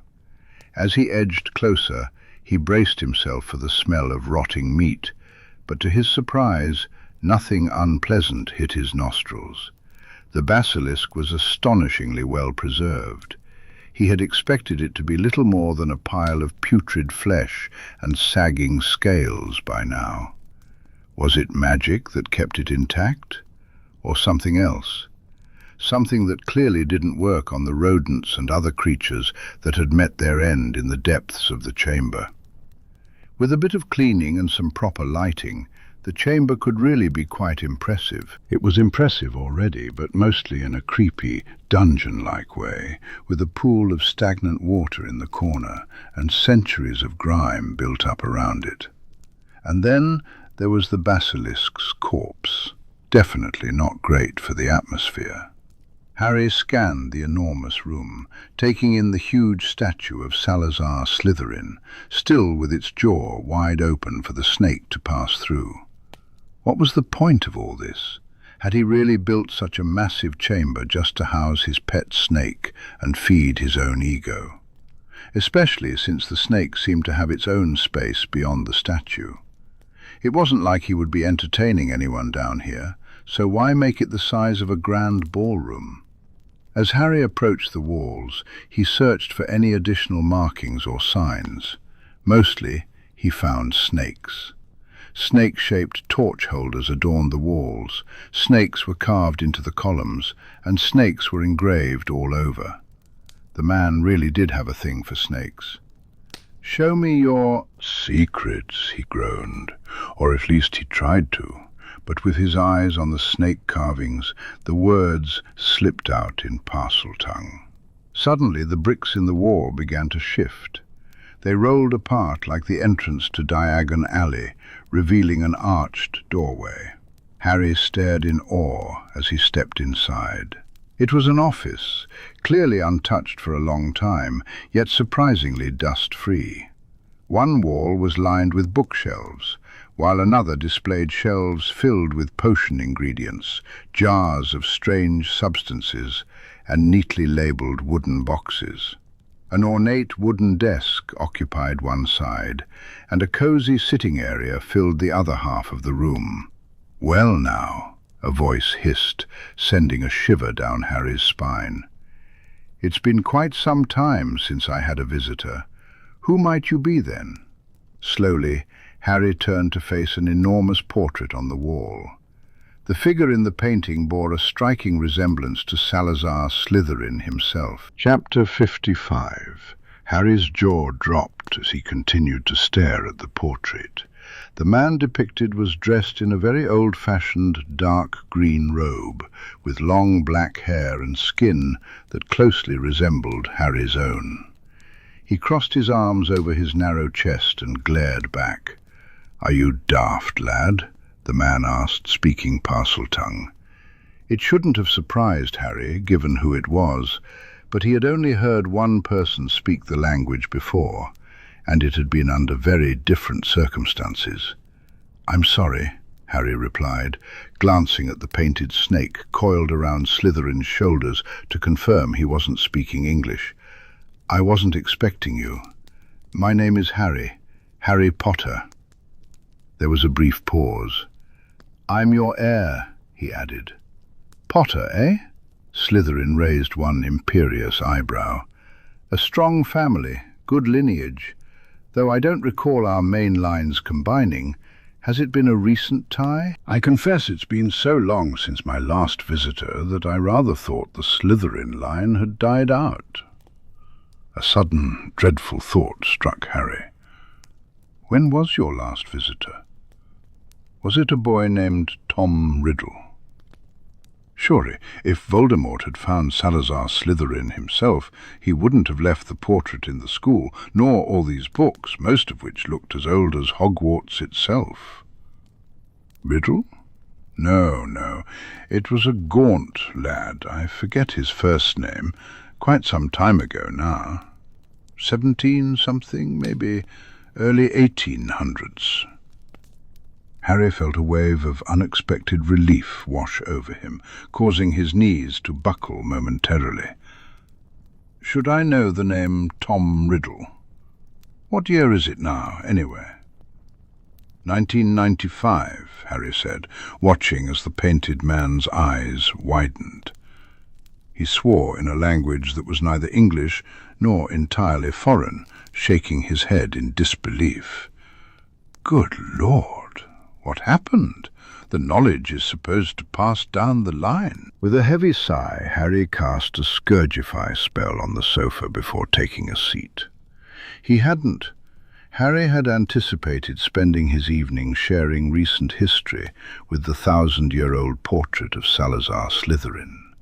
But then again, he was Harry Potter.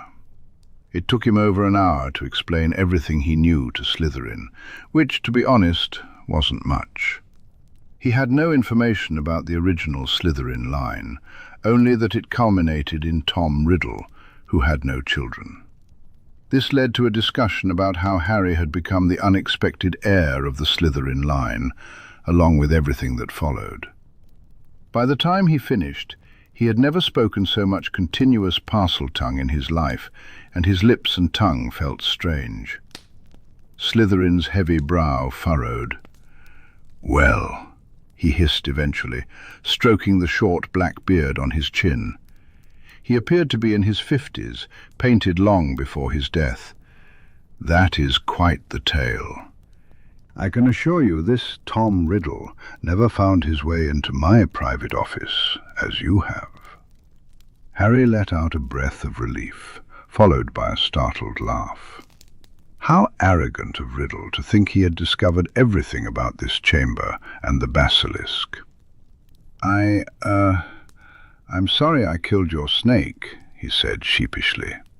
Slytherin's lips pursed. "A tragic event, but necessary. It is a shame my poor girl ended up so lonely she could not recognize a true heir. But I do not blame you, child." Then he smiled, his expression warm and entirely unlike anything Harry expected from the famed dark wizard. He recalled what the goblins had told him before his 3rd year, that Salazar's father was the one who had performed the terrible magic, but history had confused the two. "I have so many questions," Harry admitted, running a hand through his hair. "I would be happy to answer them for you, lad," Slytherin assured him, "but perhaps another time. You have given me a lot to think about." Harry glanced at his watch and winced at the late hour. "Yes, I should get back to Gryffindor Tower, but I will come back when I can," Slytherin chuckled. "To think my heir in Gryffindor." He shook his head, clearly amused. "Perhaps you making your home there is the most Slytherin act of all. A cunning man disguises himself in plain sight." That was definitely a compliment, and Harry felt a swell of pride. "Speak to the snake on the wall 3 columns to the left of my office," Slytherin advised. "Behind it is a passage that will take you up toward Gryffindor Tower." "There are multiple entrances?" Harry asked, surprised. "Other than the bathroom," Salazar sneered. "Of course. Did you truly think I would only have one entrance, and that it would be in a lavatory?" He looked completely disgusted by the idea. "I built this chamber as the last defense for the students, should we become overrun with witch-finders. There are entrances all over the castle, in case of emergency. If you look closely, you'll notice the carvings. As my heir, Hogwarts will guide you." The words echoed in Harry's mind, sparking a million questions. The chamber had been built for protection, not as a secret lair for plotting the demise of all Muggle-borns. No wonder it was so large. It was designed to house the entire population of Hogwarts during a siege. There had to be dozens of passages to explore. But it was late, and he needed to get back to bed. "Thank you. I'll be back soon," he promised, offering the painting a short bow as he made his way out. A quick hiss had the stone walls sliding back into place. There was no sign of the office entrance, save for the tiny snake etched into the surface. "Holy shit," Harry muttered, wide-eyed. He had just had a conversation with Salazar Slytherin. His body was tired, but his mind and magic were buzzing. He hadn't accomplished what he had come down to do, thanks to that unexpected detour. He needed to shed some energy, fast. Harry looked around. Harry surveyed the room, taking in the dirt and debris that cluttered the expansive space. While he couldn't do anything about the basilisk corpse, he could certainly practice his cleaning charms. After 20 minutes and an exhausting amount of magic, he felt a wave of calm wash over him as the chamber began to transform into a more habitable space. He knew it would take many more visits to get it truly clean, but he was pleased with the progress he had made. Now it was time for bed, though he doubted he could sleep with all the new information swirling in his mind. He headed toward the section of wall that Slytherin had suggested. With a soft hiss, he spoke to the snake, and the passageway revealed itself. Just like the main entrance in the bathroom, it sealed shut behind him once he stepped through. Harry found himself in a pitch-black stairwell and quickly conjured a ball of light to float ahead. There was definitely magic in this passageway. The number of stairs didn't match the actual distance between the chamber and Gryffindor Tower. Sure enough, he emerged from a blank section of wall just a few feet to the left of the fat lady's portrait.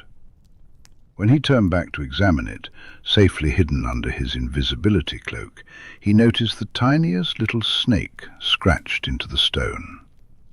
That was unexpected. He thought about it for a long time, but ultimately decided not to tell anyone about Slytherin's office, not even Draco. Not yet, anyway. He wanted a bit more time to process everything and to investigate the room's contents.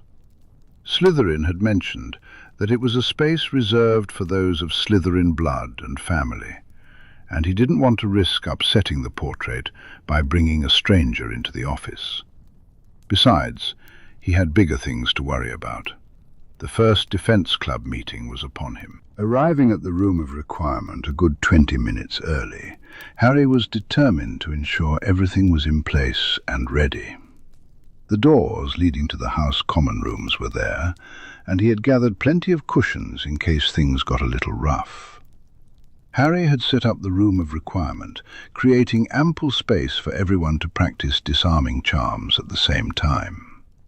As the clock on the wall ticked closer to 7, his nerves began to surface.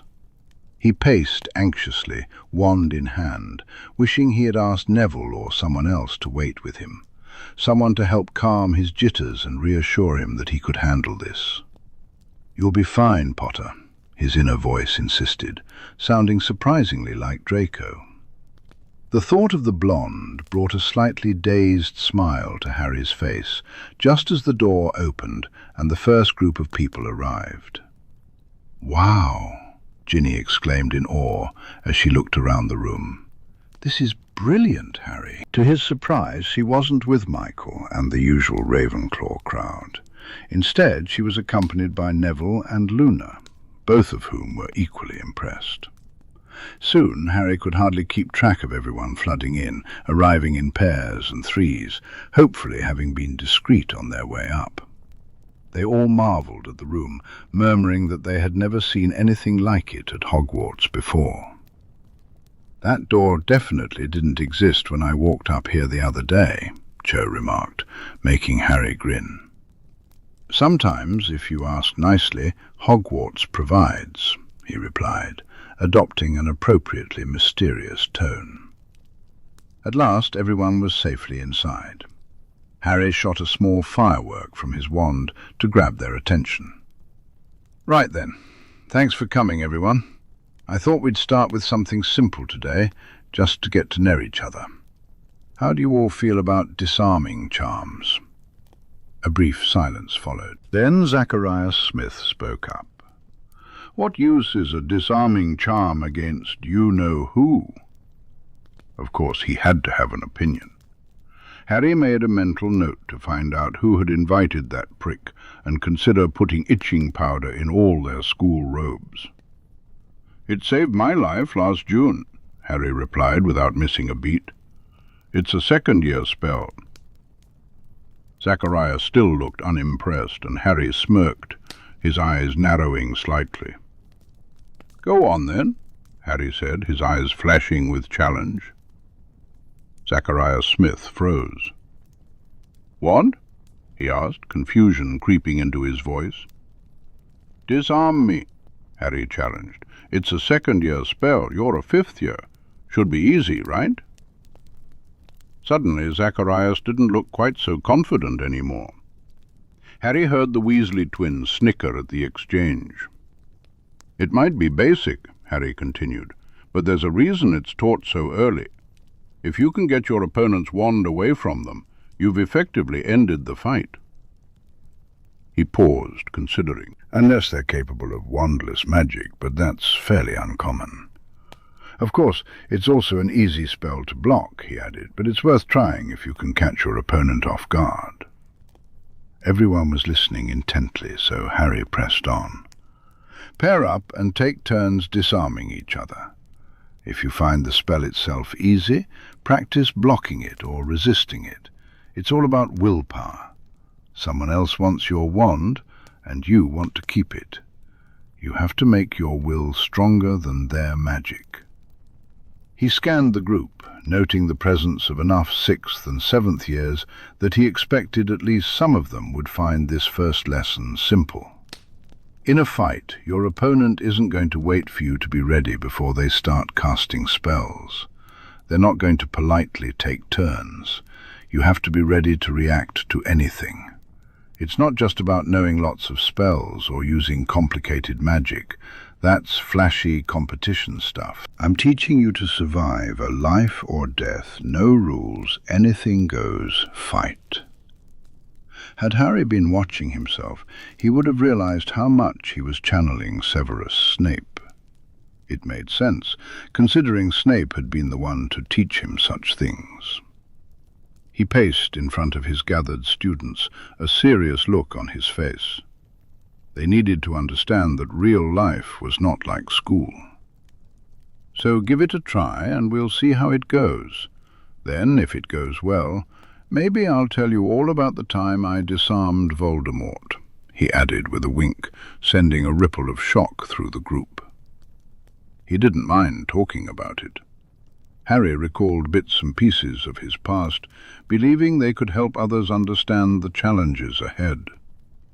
He knew what it was like to face the darkness. Besides, many of these students were Cedric's friends and classmates. They deserved a better explanation than the nonsense Dumbledore had given them. He clapped his hands together, and immediately everyone sprang into action. Harry felt a twinge of disappointment, though it didn't come as a surprise, to see how many struggled with the simple spell, Expelliarmus.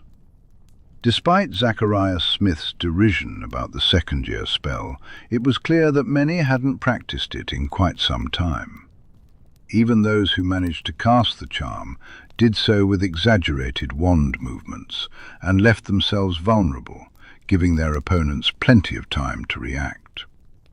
After observing for a few minutes, Harry shot off another firework to grab their attention.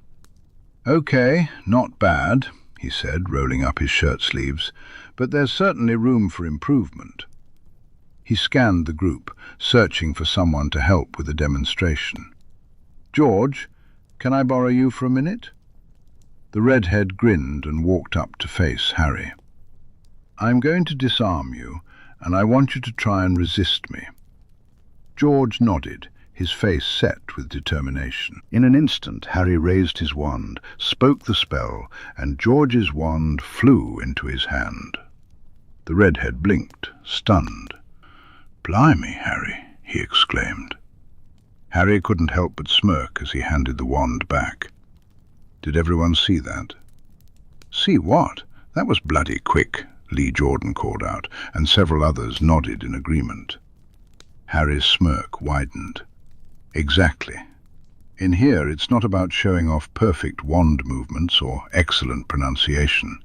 If you can manage it, wordless magic is even better in a fight." To illustrate, he disarmed George silently. This time, the redhead just looked amused. "You all know the proper form, that much is obvious. But you have to mean it. Intent goes a long way with magic. The stronger your intent, the less effort you'll need to put into your movements and incantations. And the smaller your movements, the better you'll keep your opponent off guard.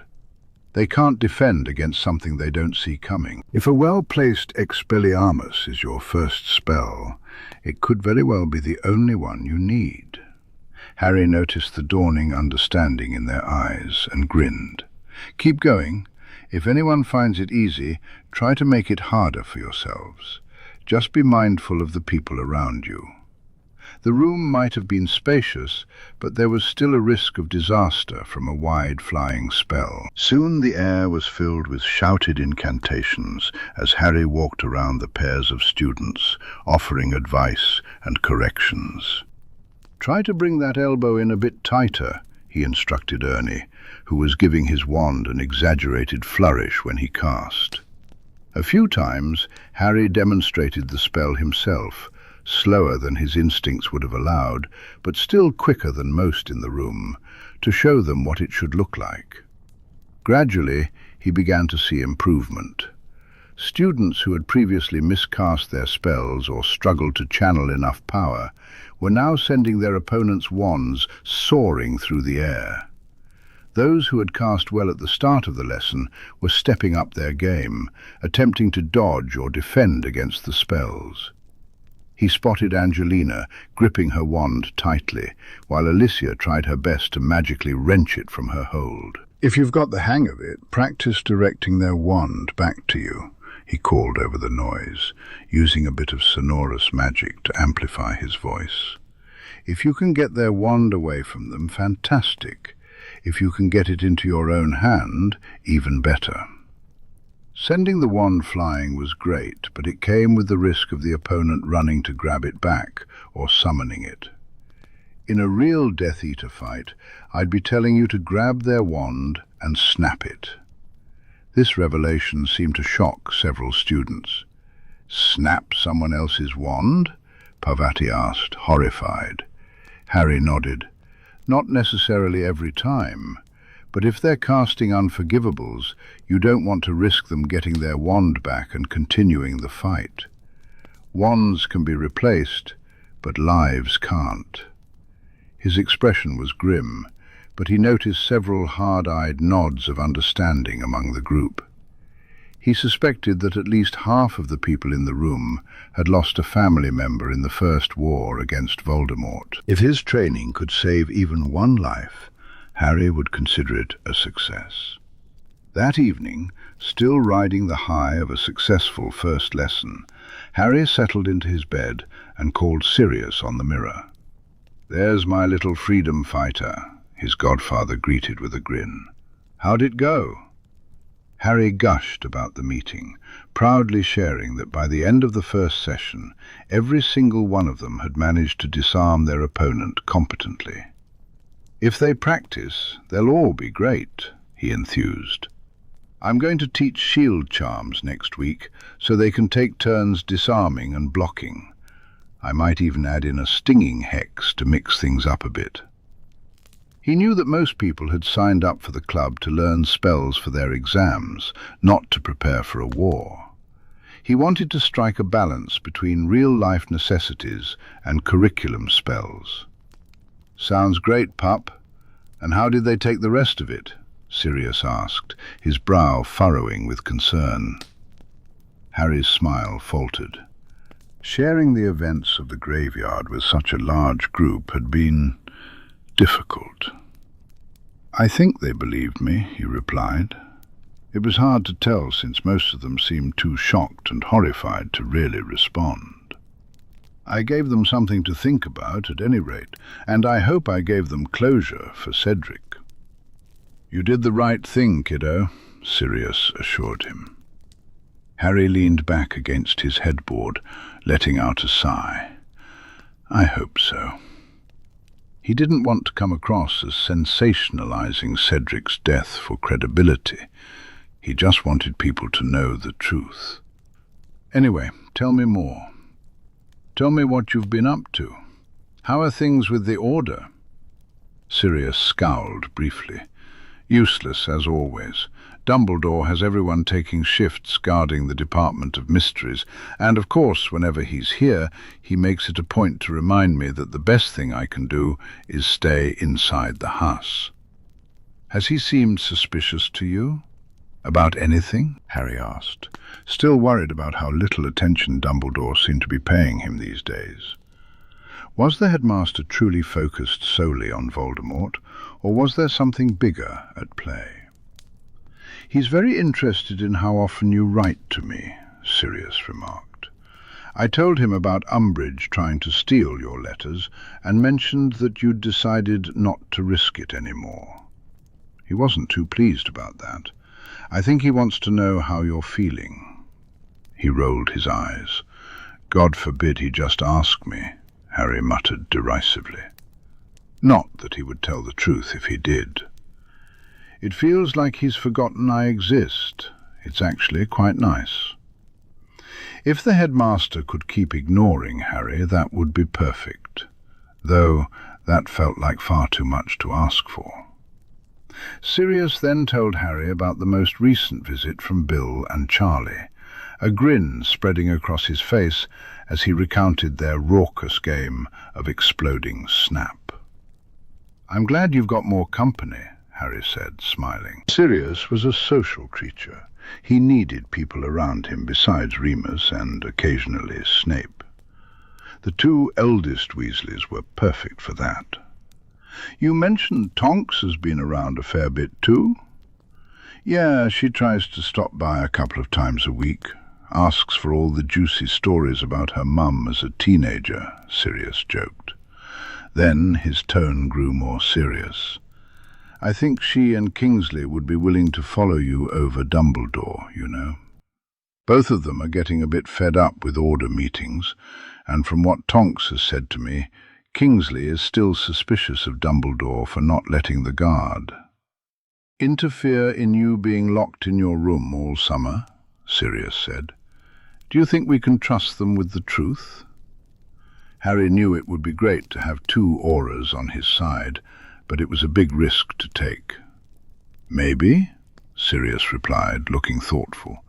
Tonks certainly has the Black family loyalty, and Kingsley is the only one in the Bloody Order who seems to accept that we won't get through this war without a fight. Dumbledore's got the rest thinking we can take down Voldemort and his Death Eaters with the power of love or some nonsense, as if we just have to band together and they'll lay down their wands and come quietly. That's because Dumbledore's hoping I'll play the sacrificial lamb, so no one else will have to get hurt, Harry pointed out, bitterness creeping into his tone. Sirius's gaze darkened. Over my dead body, he growled. Even if you do have to be the one to face Voldemort, when you're ready, when his Horcruxes are dealt with, everyone seems to forget that there's a whole bunch of Death Eaters who will be happy to kill as many people as they can while your duel is going on. We'll deal with that when we get there, Harry assured him. Hell, even if it's only students on that battlefield, they'll be the best damn battle-ready students this castle has seen. He would make sure of that. Too right they will, with you in charge. That reminds me, Sirius added. Mooney said he's got a list of suggestions for you. Some of his Owl and Newt curriculum stuff, adapted a little bit. You know, a little less intense than the training you got. The dog Animagus's lips twitched. He's handing it over to Severus, so it should find its way to you soon. Brilliant. Having Remus's input on his teaching was invaluable. Sirius was right. The kind of training Harry had gone through in the summers was not exactly appropriate for the average Hogwarts student. Happy to help, kiddo. In some ways, Harry was glad Umbridge was such an incompetent teacher. He'd never have found such an effective way to prepare his peers for what lay ahead if she'd been decent. By the weekend, Umbridge was still debating the necessity of the Gryffindor Quidditch team, so Harry was grounded. But with the weather being what it was, he couldn't feel too devastated about that. He had the perfect idea for a rainy day activity. Making an excuse to Neville about needing some time alone, which felt refreshing, being able to tell his best friend he was simply doing things without having to share every little detail, Harry sneaked down to Snape's private quarters, wearing some of Dudley's better-fitting hand-me-downs under his invisibility cloak. "Hi, are you busy today?" he chirped once he was safely inside the living room. Snape eyed him warily. "That very much depends," Snape drawled. "Well, I was just wondering. Basilisk parts are quite useful in potions, aren't they? And quite rare." The sudden spark of interest in Snape's gaze almost made Harry laugh. "Explain?" Harry shared his little late-night adventure down to the chamber, conveniently leaving out the part about Salazar's secret office. "I wanted somewhere to work on magic without the school wards interfering, but the massive dead snake is a bit off-putting. So, if you're free, I thought you might like to help me figure out what to do with it. Remus keeps telling me I need adult supervision for dangerous things." Snape's dark eyes narrowed. "If you cared about adult supervision, you would have fetched me before you went down there alone," he pointed out, sighing at Harry's unrepentant grin. "Give me 10 minutes. Harry settled onto the sofa, waiting for Snape to change and gather the equipment for harvesting the remains. 10 minutes later, the tall man was ready to go, a bulging satchel slung over his shoulder. Having already done some exploring, Harry led the professor to a small snake carving on the wall, not too far from his location. With a hiss, they slipped safely into the passageway. This one, too, was filled with animal skeletons and moss, prompting Harry to happily cast cleaning charms as he walked. "Everything is disgusting," he warned.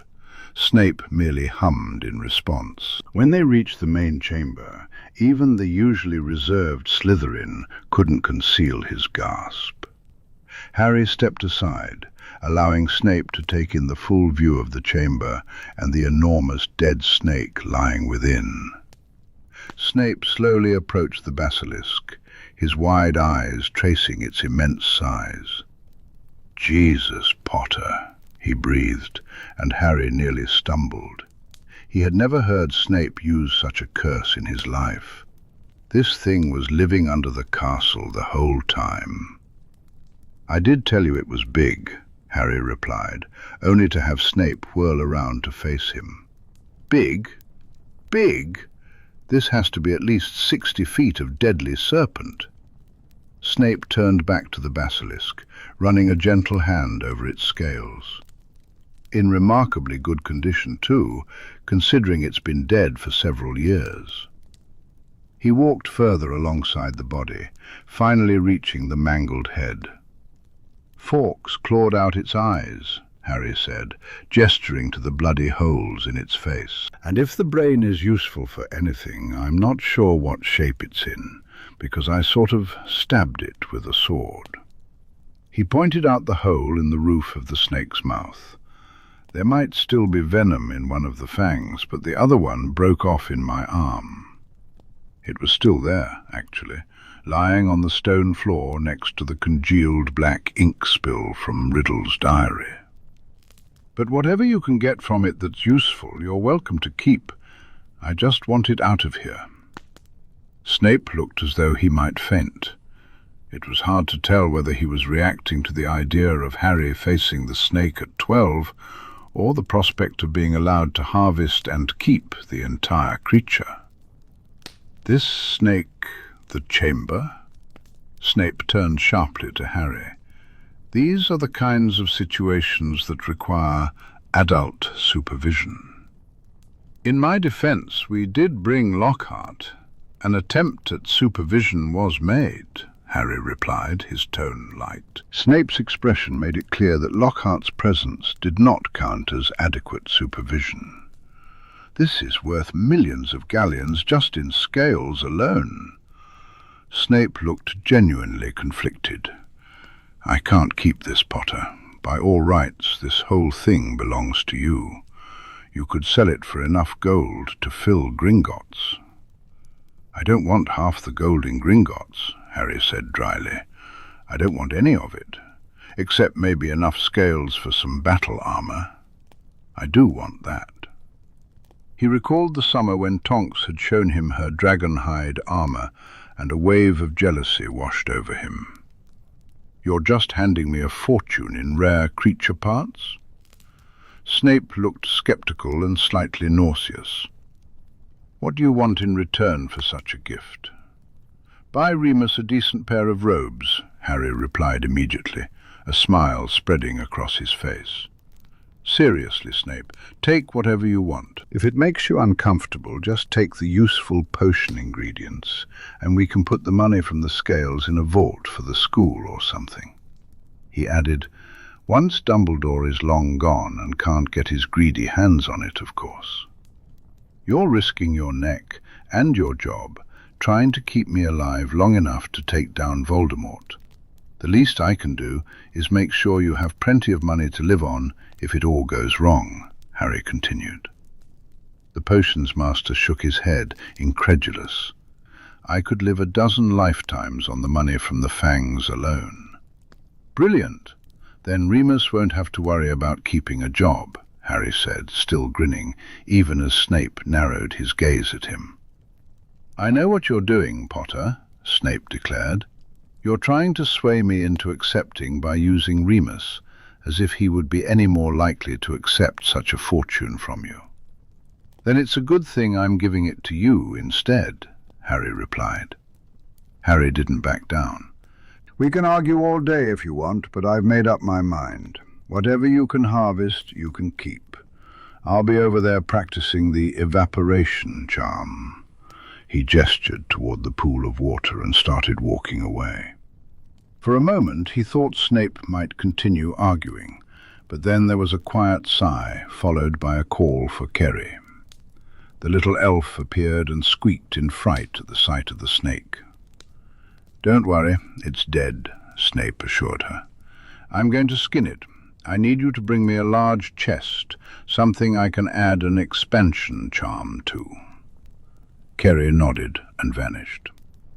From the other side of the chamber, Harry watched as Snape set down his satchel and began to remove various tools and jars from within. To Harry's surprise, Snape shed his robe, revealing worn jeans and a threadbare black long-sleeved t-shirt.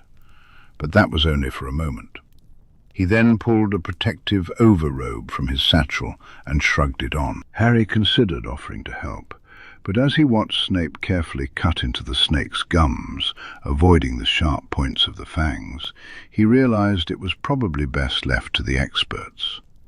Knowing his luck, he'd end up stabbing himself on a fang entirely by accident, and then where would they be? At last, with a bit of assistance from McGonagall, the Gryffindor Quidditch team received the High Inquisitor's permission to reform. Angelina was so delighted that she scheduled a practice for that evening, determined to make up for lost time. Naturally, that day also brought one of the worst storms they'd seen all term. "Oh, Harry!" George called across the Gryffindor common room as he and Fred grabbed Harry by the shoulders. Harry had just returned from dinner, planning to take some time to work on his animagus form before practice. "Darling, favouriteest little brother of ours," Fred continued. Harry tugged free from their grasp, eyeing them suspiciously. "What do you want?" The pair grinned innocently. "Well, my brother and I are in a bit of a predicament," Fred drawled. "A predicament that's going to make tonight's Quidditch practice exceedingly uncomfortable." Harry glanced out the window, where the sky was nearly black with clouds, rain pouring down in sheets. "More uncomfortable than it's already going to be?" he asked, skepticism lacing his voice. Both redheads nodded. "We've been working on a new snack box, see?" Fred began. "Fever fudge," George chimed in. "It's working great, gets your temperature right up and everything, except it keeps giving us these huge pus-filled boils, and we can't figure out how to, well, fix that." Fred shifted uncomfortably. Harry frowned. He didn't see any boils. "Boils that will make it quite difficult to sit on our brooms for 2 hours. It took a moment for Harry to connect the dots, and when it clicked, he grimaced in horror. "Oh, no." "Quite," Fred agreed. "Angelina is already quite unimpressed with that situation. I don't think she'll be any more forgiving if we bail on our first practice in ages because of it." "We've tried every counterspell and healing charm we can think of," George huffed. "Ointments, potions, the lot. If we can't get them to go down, we'll have to go to Pomfrey." Both redheads looked horrified at the thought of taking their predicament to the school mediwitch. Harry didn't blame them. "Seeing as you're fast becoming the new brain box of Gryffindor," Fred complimented, "and we know how much Moony worries about your continued health and safety, we were hoping you might have some ideas." George's brown eyes sparkled with hope. Harry stared at them, incredulous. "You want me to look at your—" "Only if your boyfriend won't get jealous," George teased, wiggling his eyebrows. "If they're in as bad a shape as we think." "I can't see how this would be a problem," Harry replied, his tone deadpan. He frowned in thought. After all, he had learned quite a bit of healing magic during his time at Serendu, especially considering the occupational hazards of being Harry Potter. "I'll see what I can do," he agreed, only to be tackled in a tight hug by both twins. "Fantastic!" George exclaimed, throwing an arm over Harry's shoulders. "We thought we'd head down to the changing rooms early, if you're willing. It's probably the best place to, get a good look in private." Harry sighed. "I'll go get my stuff." The twins beamed at him, each planting a kiss on one of his cheeks. "Definitely our favourite little brother," Fred declared with a grin. Across the common room, Ron scowled. Severus didn't get the chance to see Remus until the weekend, when the werewolf flew into his private quarters and immediately leaned in for a kiss. Severus relaxed into the embrace, a flicker of amusement rising within him as the greying man let his nose slide down Severus's neck, clearly scenting him. "Feeling possessive, are we?" Severus drawled. When Remus straightened up, his cheeks were flushed. "It's been 2 weeks," he defended feebly. The pair settled comfortably on the sofa, and Severus braced himself for what he was about to share with his partner. He could hardly believe it himself. "I promised you an explanation for why I didn't visit last weekend," he began, feeling a wave of trepidation. Remus frowned. "You said something important came up." "I did," Severus confirmed. Perhaps it would be best if I just show you." He struggled to find the right words. Remus's frown deepened in confusion, but he met Severus's gaze without hesitation, his eyes warm and trusting. So trusting, in fact, that Severus's heart clenched. Would he ever get used to such a sight? Pushing past the flutter of emotion, Severus gently probed Remus's mind with his legilimency, taking care to approach cautiously at first. As expected, the wolf surged to the forefront, growling protectively. Severus didn't push any further, allowing the wolf to recognize his presence. "Mate," came a quiet, satisfied rumble, and the wolf began to retreat, just enough for Severus to share his own memory within Remus's mind. He started from the beginning, Harry appearing at his quarters, dressed like a street urchin and looking far too pleased with himself. He let the memory unfold, feeling Remus's realization begin to dawn. The scene continued, showing Severus preparing for Merlin only knew what. As memory's Severus changed into more suitable clothes, he sensed a surge of arousal from Remus, which left Severus both amused and flattered.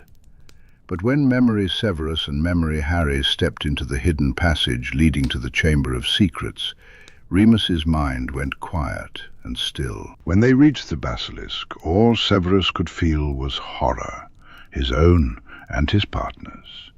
He kept the memory flowing long enough for Remus to witness Harry's disturbingly nonchalant attitude toward facing the massive, deadly creature.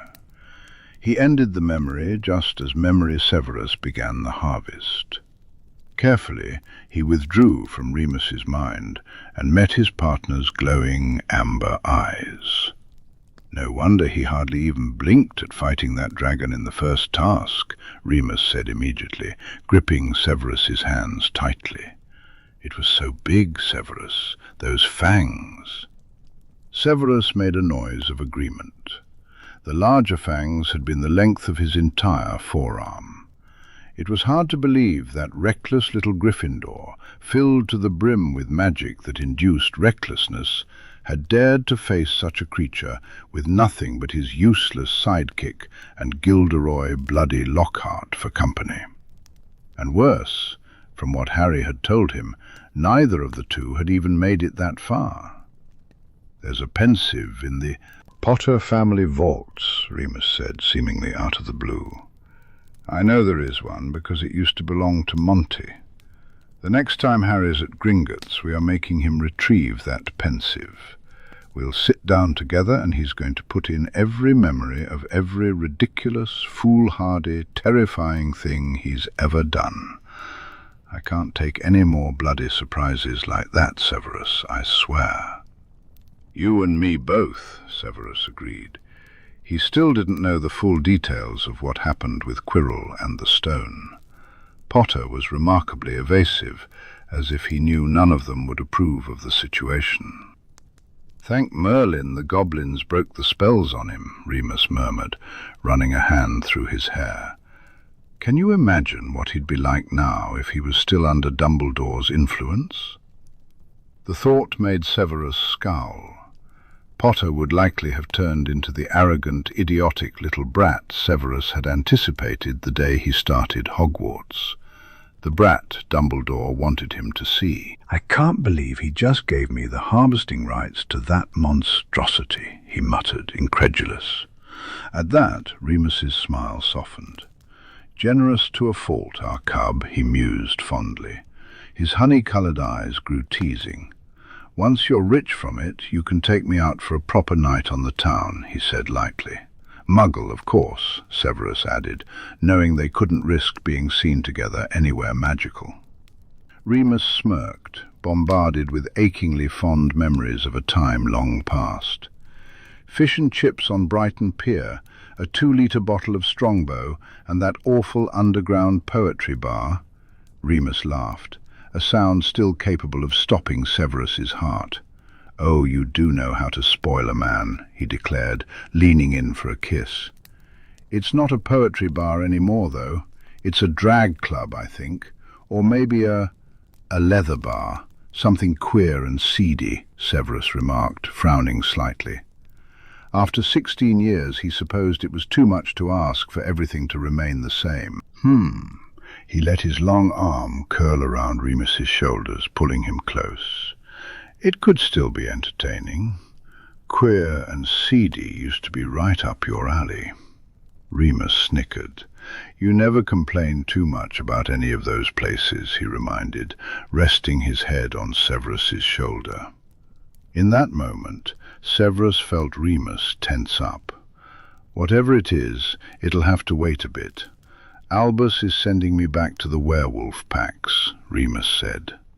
Severus tightened his grip on Remus's bicep. "When?" "I leave on Monday. I'll have enough time to settle in before the next full moon. I should be back by Christmas at the latest." Severus sighed, letting his chin drop until his nose was buried in Remus's hair.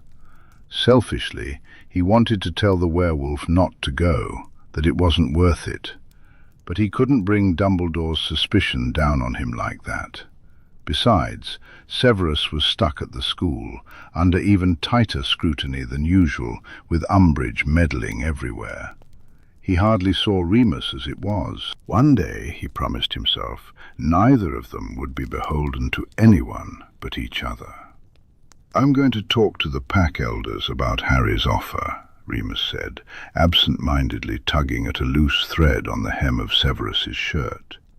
"So soon?" Severus asked. "Better than letting them get swayed by Albus's pretty words," Remus pointed out.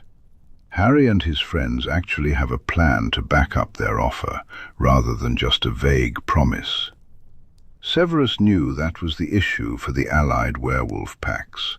It was all well and good for Albus Dumbledore to promise them equal rights, but after decades of inaction, other than employing one singular werewolf and allowing him to be, Severus felt a wave of unease wash over him as he recalled the time when the truth had come out, leaving promises unfulfilled. "Good luck then, I suppose. Stay safe," he silently added. "Come back to me." Every time Remus visited the werewolves, a new fear took root in Severus's mind. He couldn't decide which was worse, the fear of Remus getting into a dominance match he couldn't win, or the fear that he might discover he truly belonged there. Remus leaned in, pressing a gentle kiss to Severus's cheek, his gaze as perceptive as ever. Severus knew he couldn't hide his feelings for long. "I'll be back in time for Christmas," Remus promised.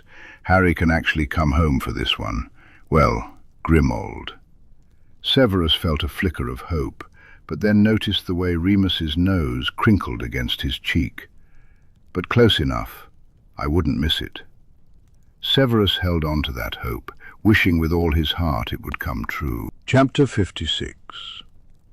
Now that the enormous basilisk corpse had been reduced to a collection of potion ingredients, a massive pile of snakeskin and a mound of ash, Harry was eager to return to Salazar Slytherin's office.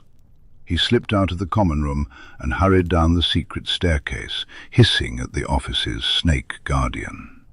"Oh, good, you're back," Salazar hissed in greeting. Harry waved. "I've been quite busy, sorry. School is hectic." The painted founder chuckled. "That's what all students say. Come, sit. We have much to discuss, I think." Harry settled onto the sofa opposite the portrait, making himself comfortable.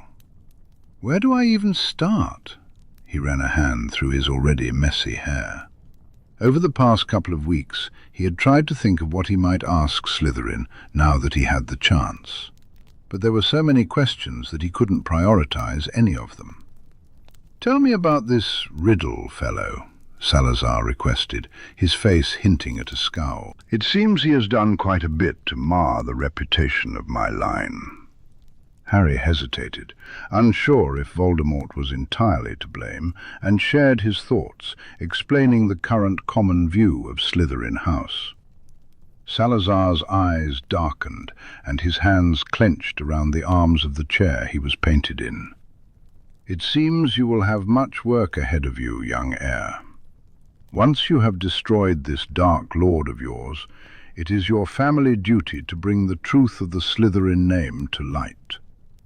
I will tell you everything in time, and together we shall repair my house's reputation." That was a deal Harry was more than willing to make. Slytherin House deserved better. "Do the other founders have portraits hidden somewhere?" he asked, his curiosity piqued. "Or their own secret chambers?" Salazar shook his head. "I was the paranoid one. I was put in charge of the subtle defenses. The other three focused on their wards and traps.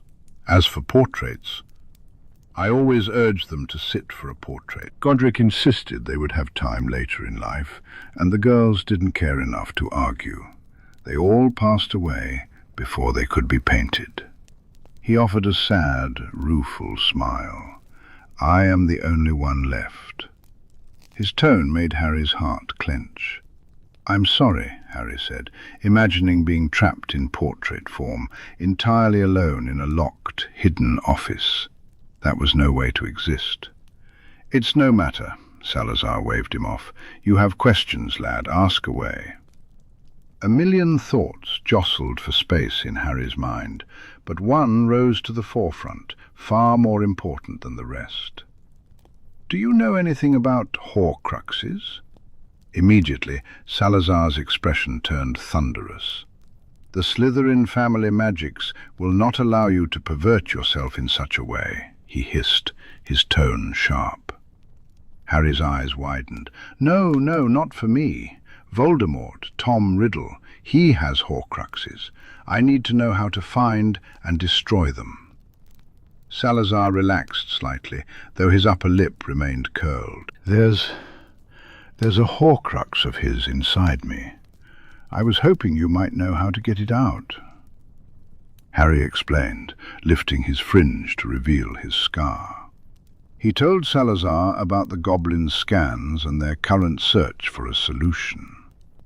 "If I need to die to be rid of him, I'll do it," he said bluntly. "Obviously, I'd prefer a different option." "Indeed," Salazar agreed, his brow furrowed in thought. "It was uncommon for Horcruxes to be housed in a living vessel. Then again, it was rare for Horcruxes to exist at all. But I encountered them a few times in my travels." He raised a hand, gesturing to the bookshelf on the opposite wall. "I believe there are a few books on the subject in my collection. Memory escapes me on the specifics, but you're welcome to take a look." Harry turned to the vast array of books that filled Salazar's office. Slytherin's private library was going to be a long night. Harry retreated from the chamber a little after midnight, his eyes straining behind his glasses from the effort of reading the ancient texts. Surprisingly, most of the books were in decent condition, but half of them weren't even in English, not in any form of English Harry recognized. Even with translation charms, it was slow going as he searched for any mention of Horcruxes and soul magic. He kept getting sidetracked by fascinating theories and spells that had fallen out of use over the last 1,000 years. He promised himself that one day he would take Remus into the library, or at the very least, copy some of the texts for him to read. Draco and Snape would appreciate it too. All three of them were absolute nerds and would likely do anything for the chance to explore such rare materials. As Harry snuck back into Gryffindor Tower, he was surprised to find Neville sitting in the common room by the dying fire, hunched over a table with a couple of textbooks open, Quill scribbling furiously. Neville looked up, his wheat blonde hair falling into his eyes. "There you are," he greeted quietly. "Were you waiting up for me?" Harry asked, feeling a bit guilty. Neville shook his head. "Nah, I just forgot about Binns's essay until about an hour ago," he confessed sheepishly. "Where have you been?" Harry sank into an armchair, shaking his head. "Mate, you wouldn't believe me if I told you." Some secrets were best kept to himself for now. The Defence Club, avoiding the term club around Umbridge's keen ears, had started to be referred to as the Hogwarts Alliance, or HA for short. If people were feeling particularly cheeky, they called it Harry's Army.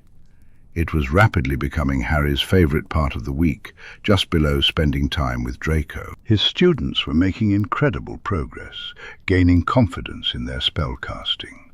Harry had them working on stunning charms now.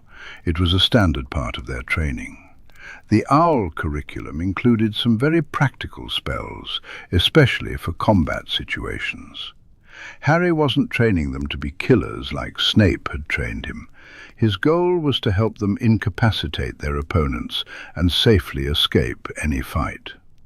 Once they mastered those skills, he would consider teaching them more aggressive spells. The students were taking turns stunning each other, with cushions piled on the floor to prevent serious injuries. Some of them seemed to enjoy hexing each other a little too much, particularly Justin Finch-Fletchley, who was paired with Zacharias Smith.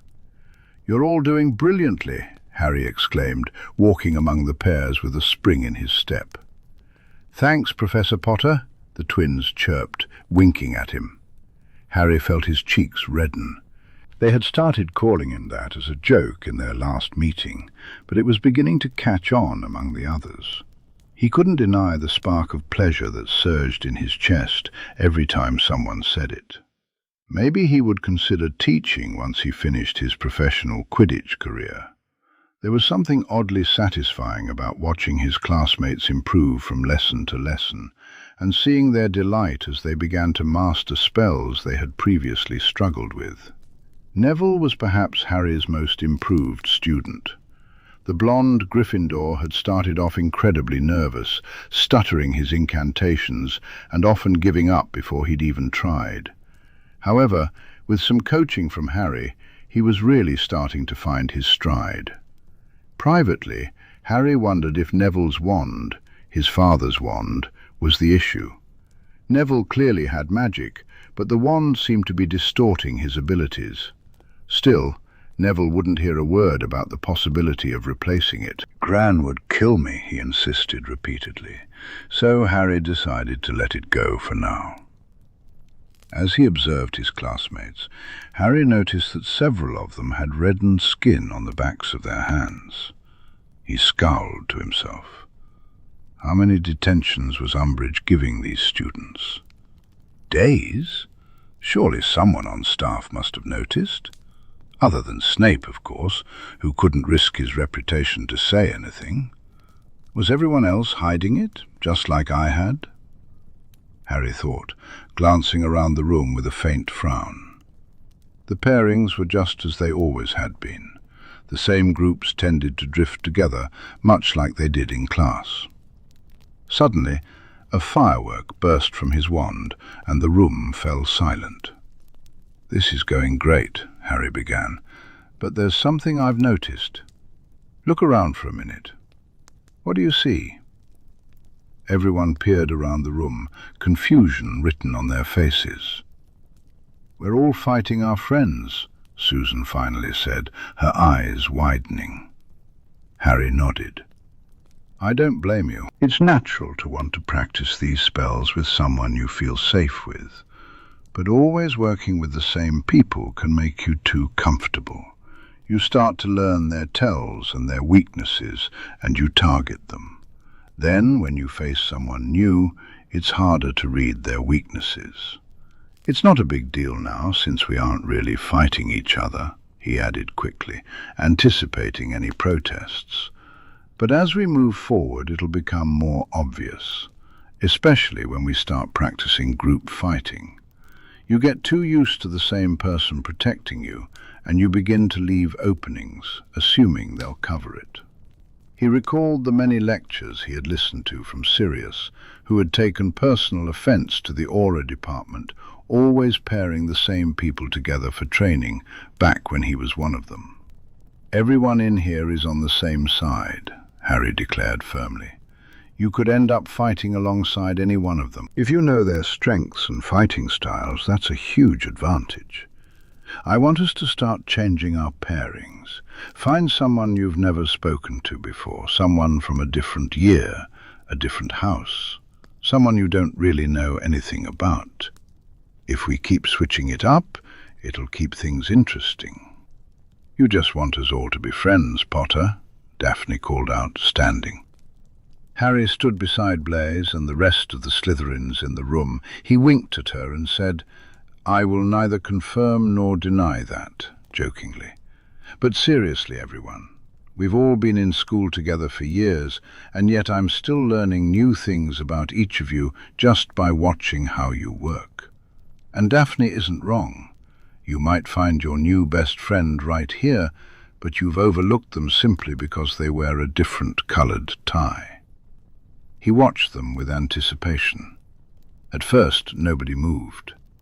Then, slowly, the divides began to fade. Harry felt a swell of fondness in his chest as George Weasley strode across the room, offering his hand to Blaise Zabini. Susan approached Luna with a tentative smile, while Cho bravely walked up to Angelina Johnson. One by one, people reached out to each other, and the room filled with lively chatter as they resumed their spell practice. The atmosphere felt different this time. Harry could sense it. Everyone was a bit more alert, keenly observing each other's movements and looking for advantages. Regular conversations blossomed as Patrick engaged in a lively chat with Lavender Brown, while they exchanged stunning and shield charms, trying to catch each other off guard. Harry smirked as he noticed Lavender's eyes lingering on the handsome older Hufflepuff, and how Patrick began to flourish his wand a bit more, showing off for her. He could feel that all kinds of bonds were forming in this room. His chest swelled with pride as he continued the lesson, watching the progress being made. Not for the first time, he wished the rest of the Slytherins could be there to share in it, but it wasn't time for that yet. For now, he had to make do with training Draco privately, letting Blaise and Daphne pass on the lessons to their secret little group of Slytherins who were rebelling against the dark and their parents. It had taken a clever little addendum to the contract to allow the pair to do so. Harry wanted to ensure that his classmates could share what they learned from him, and although it took time and effort, it was worth it. As curfew approached, he began to wind down the session, preparing to send everyone off carefully. The students left in small groups. Some exited through the main door, while others chose the doors closer to their common rooms, timing their departures to avoid drawing attention. So far, they had been fortunate. Umbridge seemed convinced that her educational decree had quelled any rebellion, and was now focused more on inspecting the teachers. "Hey, Susan," Harry called, gesturing for her to stay back. She waved goodbye to Hannah and Ernie and walked over to his side. "What's up?" she asked. Harry shook his head, waiting until only he, Susan and Neville remained in the room. "I've been thinking," he finally said. "I think it's time I start properly gathering my case against Dumbledore." Susan's eyes widened. "Why now?" "He's ignoring me," Harry replied. "I don't know why. Maybe he's worried about being seen as playing favourites with Umbridge around. But his distance means it's the perfect opportunity for me to start the proceedings. I plan to write to the goblins over Christmas, once I'm out of the castle." They still had the evidence of magic from Harry's blocks and compulsions, not to mention the records of Dumbledore's unlawful access to Harry's vault. "Okay, what do you need from me?" Harry felt a surge of gratitude for Susan's willingness to help without pressing for more details. "Nothing much, yet. I just wanted to give you a heads up. Even if I have a case, I still can't act while Voldemort's at large." He knew better than to shake the wizarding world by denouncing the leader of the light while the dark faction could gain from it. "I know your aunt has been gathering her own evidence regarding things he's done at the Ministry. If you're going home for Yule, maybe you can let her know. That way, when I have everything I can find, I can coordinate with her on the rest." A vindictive smile formed on Susan's face. "Sounds perfect. I'll pass a message along when I can. You know, add it to the list," she joked, winking. "Brilliant." As she disappeared through the door to the Hufflepuff corridor, Neville turned to Harry. "Are you sure about that? If he catches on before you're ready—" "I don't know when I'll be ready," Harry admitted. "But knowing the way my life goes, it'll be sooner than any of us anticipate. I want to make sure I don't leave any chance for that meddling bastard to worm his way out of the consequences." If he didn't have the measures in place to bring Dumbledore to justice with an arrest and a trial that would absolutely destroy his reputation, ready to go as soon as Voldemort was defeated, Harry knew the old man would be right there to turn the crowd in his favour and paint Harry as the next Dark Lord if necessary. He was playing chess with the chess master himself, and he had to be several moves ahead. Sirius shuffled down the corridor of Grimmauld Place, hands tucked into the pockets of his cardigan. He felt cold today. In fact, he had been feeling a little cold ever since Moony left for the werewolf packs. Merlin, he missed being able to feel the sun on his face whenever he wanted. He turned a corner and then paused. Tonks was standing at the top of the stairs, looking quite different. She had square shoulders, an entirely flat chest, and a more masculine waistline. A more masculine jaw, too, similar to Sirius's own, just without the stubble. Her cobalt blue hair was shaved close at the sides and longer on top. A suspicion began to stir in Sirius's gut. He cleared his throat. "Is that my T-shirt?" Tonks whipped around, glancing down at the Guns N' Roses insignia, and offered up a guilty smile. "It was, but then I nicked it."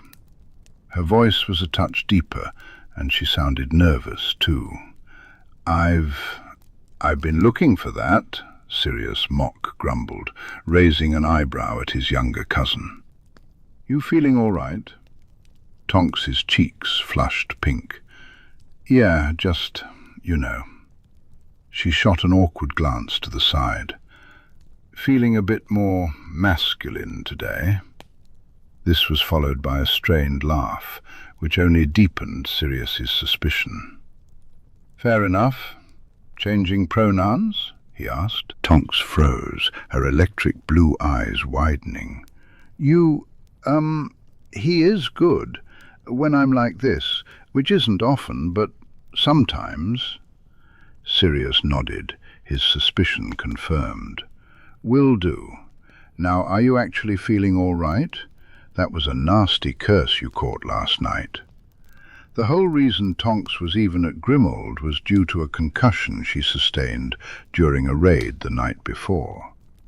Kingsley had been worried enough to insist on keeping his partner somewhere easy to supervise. Since Sirius supposedly never left Grimmauld, it was the logical choice. Tonks grinned, the anxious tension melting away from her shoulders. "Oh, that? Yeah, I'm doing just fine, I promise. No more double vision or anything." Sirius scrutinized her, searching for any hint of a lie. "Okay, I'd still prefer someone to check you over, though." Tonks couldn't go to the Ministry medics. The raid had been order business, not aura. "Charlie will be here in a little bit," Tonks assured him. Sirius ignored the tiny flutter in his stomach at the news. Suddenly, Tonks frowned. "Are you sure you're all right with, this?" She gestured to her very male body. Sirius rolled his eyes, slinging an arm around Tonks's shoulders. "Look, little cousin, I used to hang out with all sorts of people back in the day. Gender fluidity is not a stranger to me." He thought of the social circles he'd moved in between Hogwarts and Azkaban, the clubs he used to frequent. Tonks would have fit right in. "Of course you get to cheat and use your metamorph abilities when all my old mates had to settle for glamours and padding," Sirius teased, ruffling Tonks's hair. He patted his cousin's cheek playfully. "Still keeping the black cheekbones, I see. Good choice." Tonks grinned back, and before Sirius knew it, he was enveloped in a tight hug. Tonks, still shorter than him, had his head tucked just under Sirius's chin. "You're the best," he murmured earnestly. A wave of concern washed over Sirius. "Is your mum not all right with it?" He hadn't thought Andy would be the type to judge. Tonks pulled back and shrugged. "She doesn't mind, but she doesn't really understand it. She just lets me do whatever." He shoved his hands in his pockets. "I don't usually let myself have masculine days unless I know I'm in safe company. I sort of forgot you lived here today. I woke up with my brain all scrambled and needed to be a boy, and that's as far as I got." "Scrambled, huh?" Sirius narrowed his gaze. "Thought you said it was fine." "It is now," Tonks hurried to assure him. "Just wasn't when I got up. But, I took a piss, splashed some water on my face, and now I'm all set." Yes, Sirius was definitely going to get Charlie to check him out later. He'd recruit Kingsley if he had to. "Right, well, consider this a safe place for any sort of gender expression, at least when I'm around. Mooney, too." He grimaced briefly. "Maybe not when Molly's here." Tonks made a face. "Yeah, I learned that one years ago. Far too many invasive questions from her." He shrugged, brightening up. "Charlie's good, though, and Bill. They've known since we were kids. I knew those two were solid blokes." The two eldest Weasleys were quickly becoming great friends to Sirius, and he was glad to hear they had the right attitude about things. Sirius shot Tonks a playful look. "And Kingsley?" The metamorph Magus blushed a deep shade of red, but the grin spreading across his face said it all. "He's great," he admitted. "Hardly even blinked the first time. And, well," he abruptly cut himself off, his hair turning red from embarrassment. "Never mind, but you don't need to be all protective, big cousin, not on that front." "Good," Sirius replied. He genuinely liked Kingsley, but he would definitely hex the man into a puddle if he messed around with his little cousin. Admittedly, that might be why Tonks hadn't mentioned their relationship until Sirius caught them kissing in the library a week ago. He felt the wards twitch and heard the sound of the front door opening. "That'll be the Weasley boys," he said, perhaps a bit unnecessarily. He shot his cousin a sideways glance. "If you get paint on that T-shirt, I'll never let you borrow any of my clothes again." The relieved smile on Tonks' face made Sirius's heart ache. "I'll try my best. I do have my own boy clothes, just not with me. And I was never any good at transfiguring clothing." "Ah, my dear cousin, that is my specialty," Sirius boasted, winking at her. "Old Minnie will tell you herself. Once I transfigured her an absolutely stunning dress that really brought out the murder in her eyes." Tonks burst out laughing, following Sirius down the stairs. He wondered how long his little cousin had kept her feelings bottled up, how much longer she would have hidden the truth if he hadn't been addled by that concussion. Sirius glanced down at the drab robe he wore, his wardrobe limited by what he had at Grimmauld, remnants from when he'd been on the run. No wonder Tonks hadn't recognized him as the beacon of queer solidarity he felt he was. His 18-year-old self would be... Sirius was appalled at his own sartorial choices. Making a mental note to do some owl order shopping, he looked down with a grin at the pair of redheads in the main hall. They smiled back, but then their eyes slid past him, and 2 sets of eyebrows shot up. "Now there's a face we haven't seen in a while," Charlie said, his cheeks dimpling with a broad smile. "I was getting worried about you, you know." His blue eyes shifted to Sirius, the question clear in them. Sirius placed his hands on his hips. "You thought I would have a problem with it?" "Me?" he replied, feigning offense. "Clearly I'm losing my touch." He shook his head and turned back to Tonks. "You and Kingsley were the ones who raided my old flat when I broke out of Azkaban. Did you not find my skirts?" They had been tucked away in the wardrobe with the rest of his clothes, a good third of which had come from the women's section of the shops. "Skirts?" Charlie's voice broke into a strangled yelp, and Sirius glanced back just in time to catch the dragon tamer's eyes lifting from where they had clearly been checking out his legs. Ignoring the thrill that ran down his spine, Sirius simply grinned. "Gendered clothing is nonsense, and I look fantastic in a miniskirt," he declared to the trio. "So no, I don't care about Tonks's gender identity, except to make sure he's happy and feels welcome to present however he wants in this house." He shook his head, bewildered. "Merlin, how old and stuffy do you two think I am?" He knew Azkaban had aged him prematurely, but really? "Our apologies," Bill said, smirking pointedly at his brother. "We won't doubt you again. Now, I've got some good news for you. I'm pretty sure I've figured out how to get your charming mother off the wall for good." Sirius lit up with excitement. "Really?" Ever since the kids had left for school, he'd been slowly gutting and caught. Sirius was redecorating the whole house. With Molly no longer trying to steamroll every decision he made, it was going much smoother. He had mostly focused on the upstairs rooms to keep the rest of the order from noticing, but now he was tackling the more frequently used areas. However, his mother's portrait was proving to be a significant challenge. "My supervisor promised me that if this spell doesn't work, nothing will," Bill assured him. "So I brought a sledgehammer too, just in case. But first, neither of us has eaten lunch yet."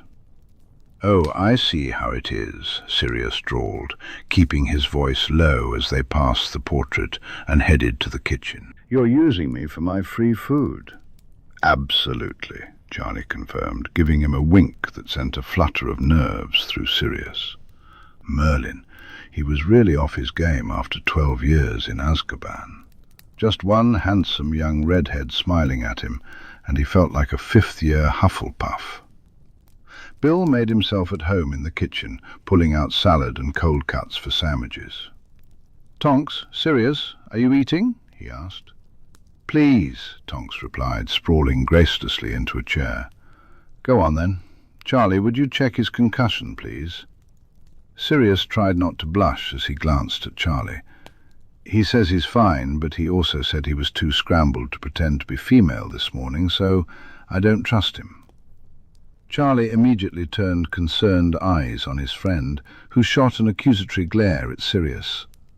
"Don't give me that look. You promised you'd let Charlie look you over, Sirius reminded her. With a sigh, Tonks relented, and Charlie soon had his wand out. From his work as a dragon tamer, he had learned to deal with all sorts of medical issues. You couldn't always access a healer if an angry dragon was blocking your way. "How long can the three of you stay?" Sirius asked, perching on the kitchen table. Sirius propped his feet on one of the chairs and sighed. "Getting that portrait down would be fantastic, but I wanted to strip the wallpaper in all the hallways today. A couple of extra hands would really help." The place looked much better now that he had taken down all the house elf heads, but there was still plenty of room for improvement. "Depends," Charlie drawled. "What's in it for us?" Sirius hated how that voice sent prickles of electricity across his skin. "You mean other than a free meal and the pleasure of my company?" he replied, trying to muster his best flirtatious tone, even though it felt a bit rusty. He had no idea why Charlie Weasley seemed so eager to flirt with him, but he was more than happy to rise to the challenge. "I'll even let you join me in the delightful task of setting fire to Mum's portrait once it's off the wall." "I'm in," Tonks said immediately, her face lighting up. "Sounds fun," Bill agreed, levitating a plate of sandwiches over. Charlie, evidently pleased with Tonks's recovery, leaned back in his chair, his sparkling blue eyes meeting Sirius's. "I never turned down a chance to play with fire," he murmured, his voice edged with challenge. Sirius swallowed thickly. That man was going to be the death of him. If Harry had thought the first couple of weeks of term were all about the teachers trying to scare them into taking their owls seriously with a mountain of homework, he was sorely mistaken. As December approached, the workload had only increased. Between Quidditch practice, the HA, heirs meetings, and visiting Salazar, Harry felt like an overstretched elastic band.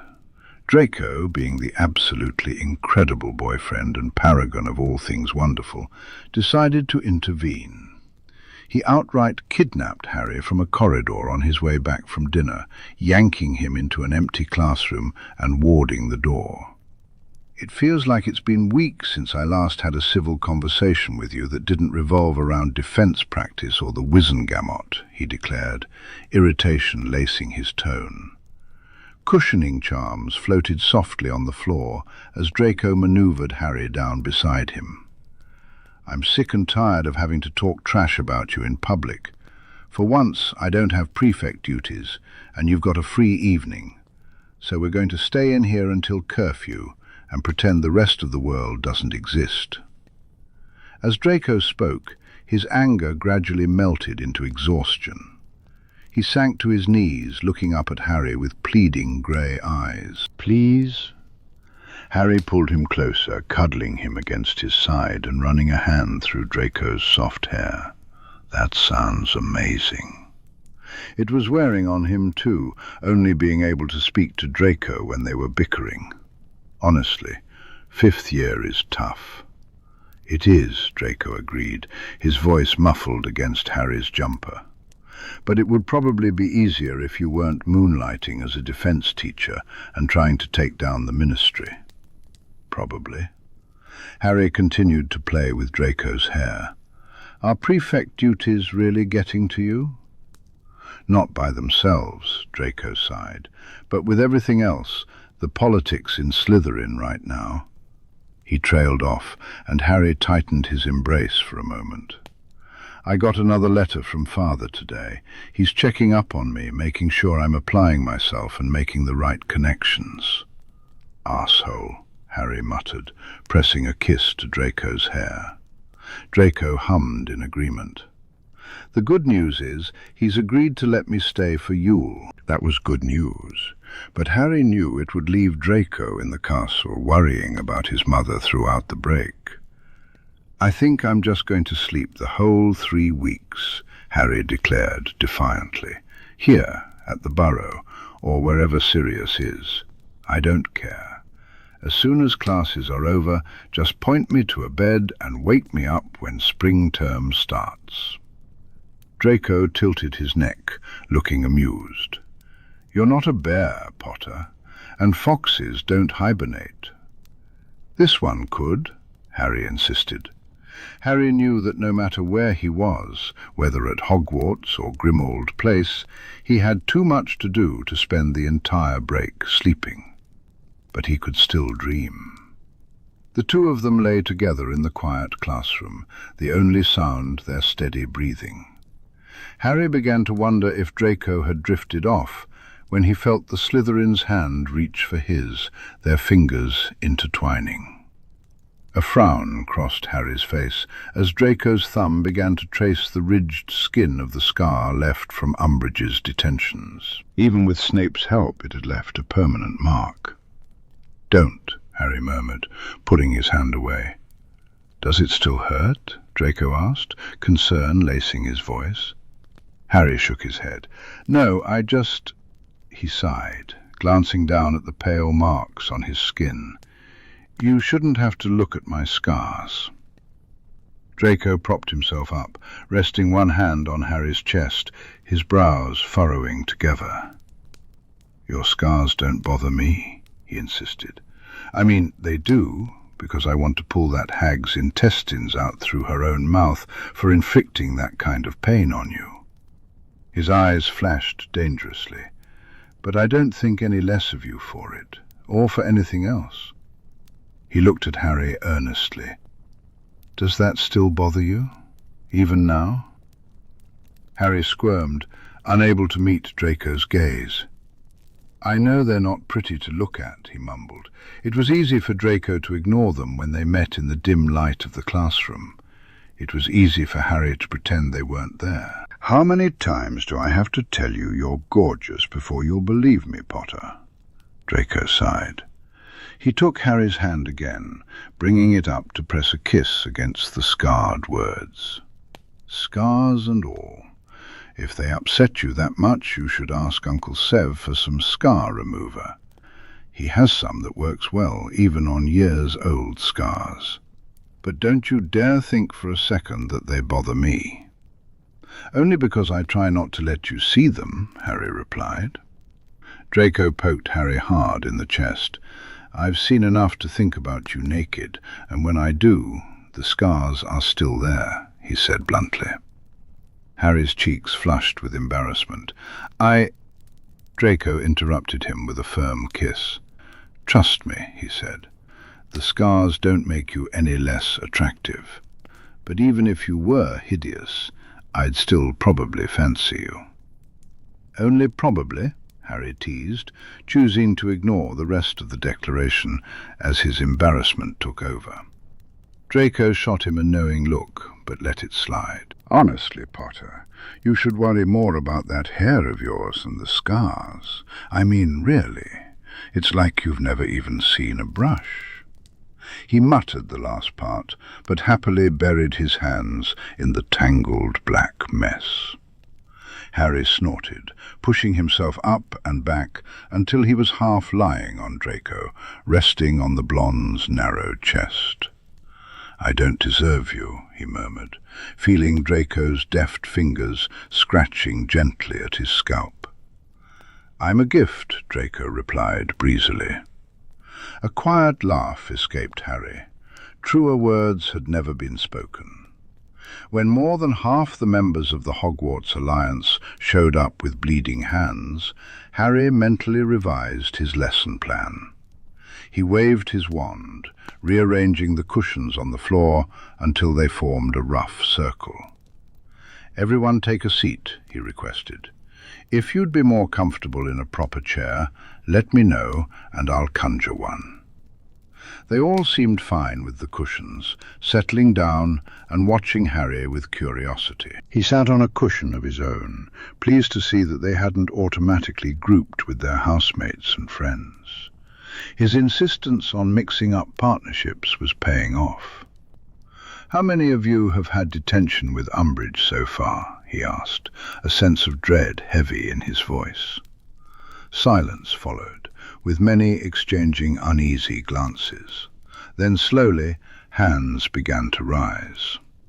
Harry cursed under his breath. Even little Dennis Creevy, the youngest person in the room, had his hand raised. "That witch," he muttered, shaking his head in frustration. "All right, everyone. Today I'm going to teach you a few spells. Some of you might already know them, either because I've taught you or someone else has," he said, glancing at Cho. She had her jaw clenched, but she nodded shortly in acknowledgement. She had shared the spells with the Ravenclaws. "Good. First up is a charm to drain the magical residue from a wound. Blood quills are magical objects. Even if the injury looks healed, magic can still leave its mark. If enough of that magic builds up, it can cause problems." He didn't want to scare anyone with the full explanation. This charm should be cast after every detention. If you know anyone else who gets a detention, feel free to teach it to them too. He demonstrated the charm, and soon everyone around the circle began to mimic him, wands pointed at their own hands or their neighbours. "How do we know if it works?" Lavender asked, her wand directed at Ginny's reddened hand. "You can feel it," Ginny assured her. "It's like there was something sticky on my hand, and now it's gone." Others nodded in agreement, and Harry felt relieved they could sense the difference. Maybe it would help them recognize any other magic cast on them, just in case. Next he taught them a healing charm, followed by a numbing charm to use before detentions, so the blood quill wouldn't hurt as much. Harry had never needed that one himself. The pain hadn't even registered on his radar. They were all picking it up quickly, and just as he was wondering if he had time to return to his original lesson plan, Katie Bell cleared her throat. "Hey, Harry, would you teach us that privacy ward you always put up in the common room? The sound-muffling bubble one?" Harry blinked in surprise. He hadn't realized people had noticed that. "You can do privacy wards? And proper silencing charms too," she added eagerly. "Charms?" Immediately, a flurry of questions came Harry's way, everyone eager to know what other kinds of magic he could perform. He raised his hands to quiet them down. "I can teach you, sure," he said, smiling slightly bemused. "I'm sure some of you know similar versions, but we can all teach each other. I'm not the only one in this room who knows spells that others don't," he added with a hint of ruefulness. It was an interesting gathering, sitting in their circle like that. Once Harry had demonstrated his privacy spells, Fred offered to teach them a proximity charm he and George used to alert them if someone was approaching while they set up pranks. Soon, several others had their own contributions. Blaise even demonstrated a spell Harry didn't know, one that made an object invisible to everyone except the caster. Many of them had little snippets of magic to share, things they had learned from parents, older siblings, or even random books. Not all of them were defense-based. Anthony Goldstein proudly shared a spell he used to soothe and stretch his hypermobile joints when they were painful, and all the Quidditch players in the room were delighted by the results. Curfew snuck up on them. The clock on the wall let out a loud ringing noise, startling Harry. "Bloody hell, I guess we got a little carried away." He stood up, looking sheepish. "This was really brilliant. I'm so glad we did this. Before you all go, I've got something for you." He hurried over to his satchel and pulled out a black cloth bag. Upending it onto the table, a collection of inkwells spilled out. "Everyone, take one of these," he urged. "It's an easier way to spread the word about when we'll next meet." With 3 house teams worth of Quidditch and prefect duties for various members, it was hard for Harry to set a date too far in advance. "They've all got a protean charm on them. Look." He picked one up and showed the bottom, which was a flat plate of silver metal. "I'll mark on mine the date and time of the next meeting. Once you write in this inkwell, it'll show up on yours.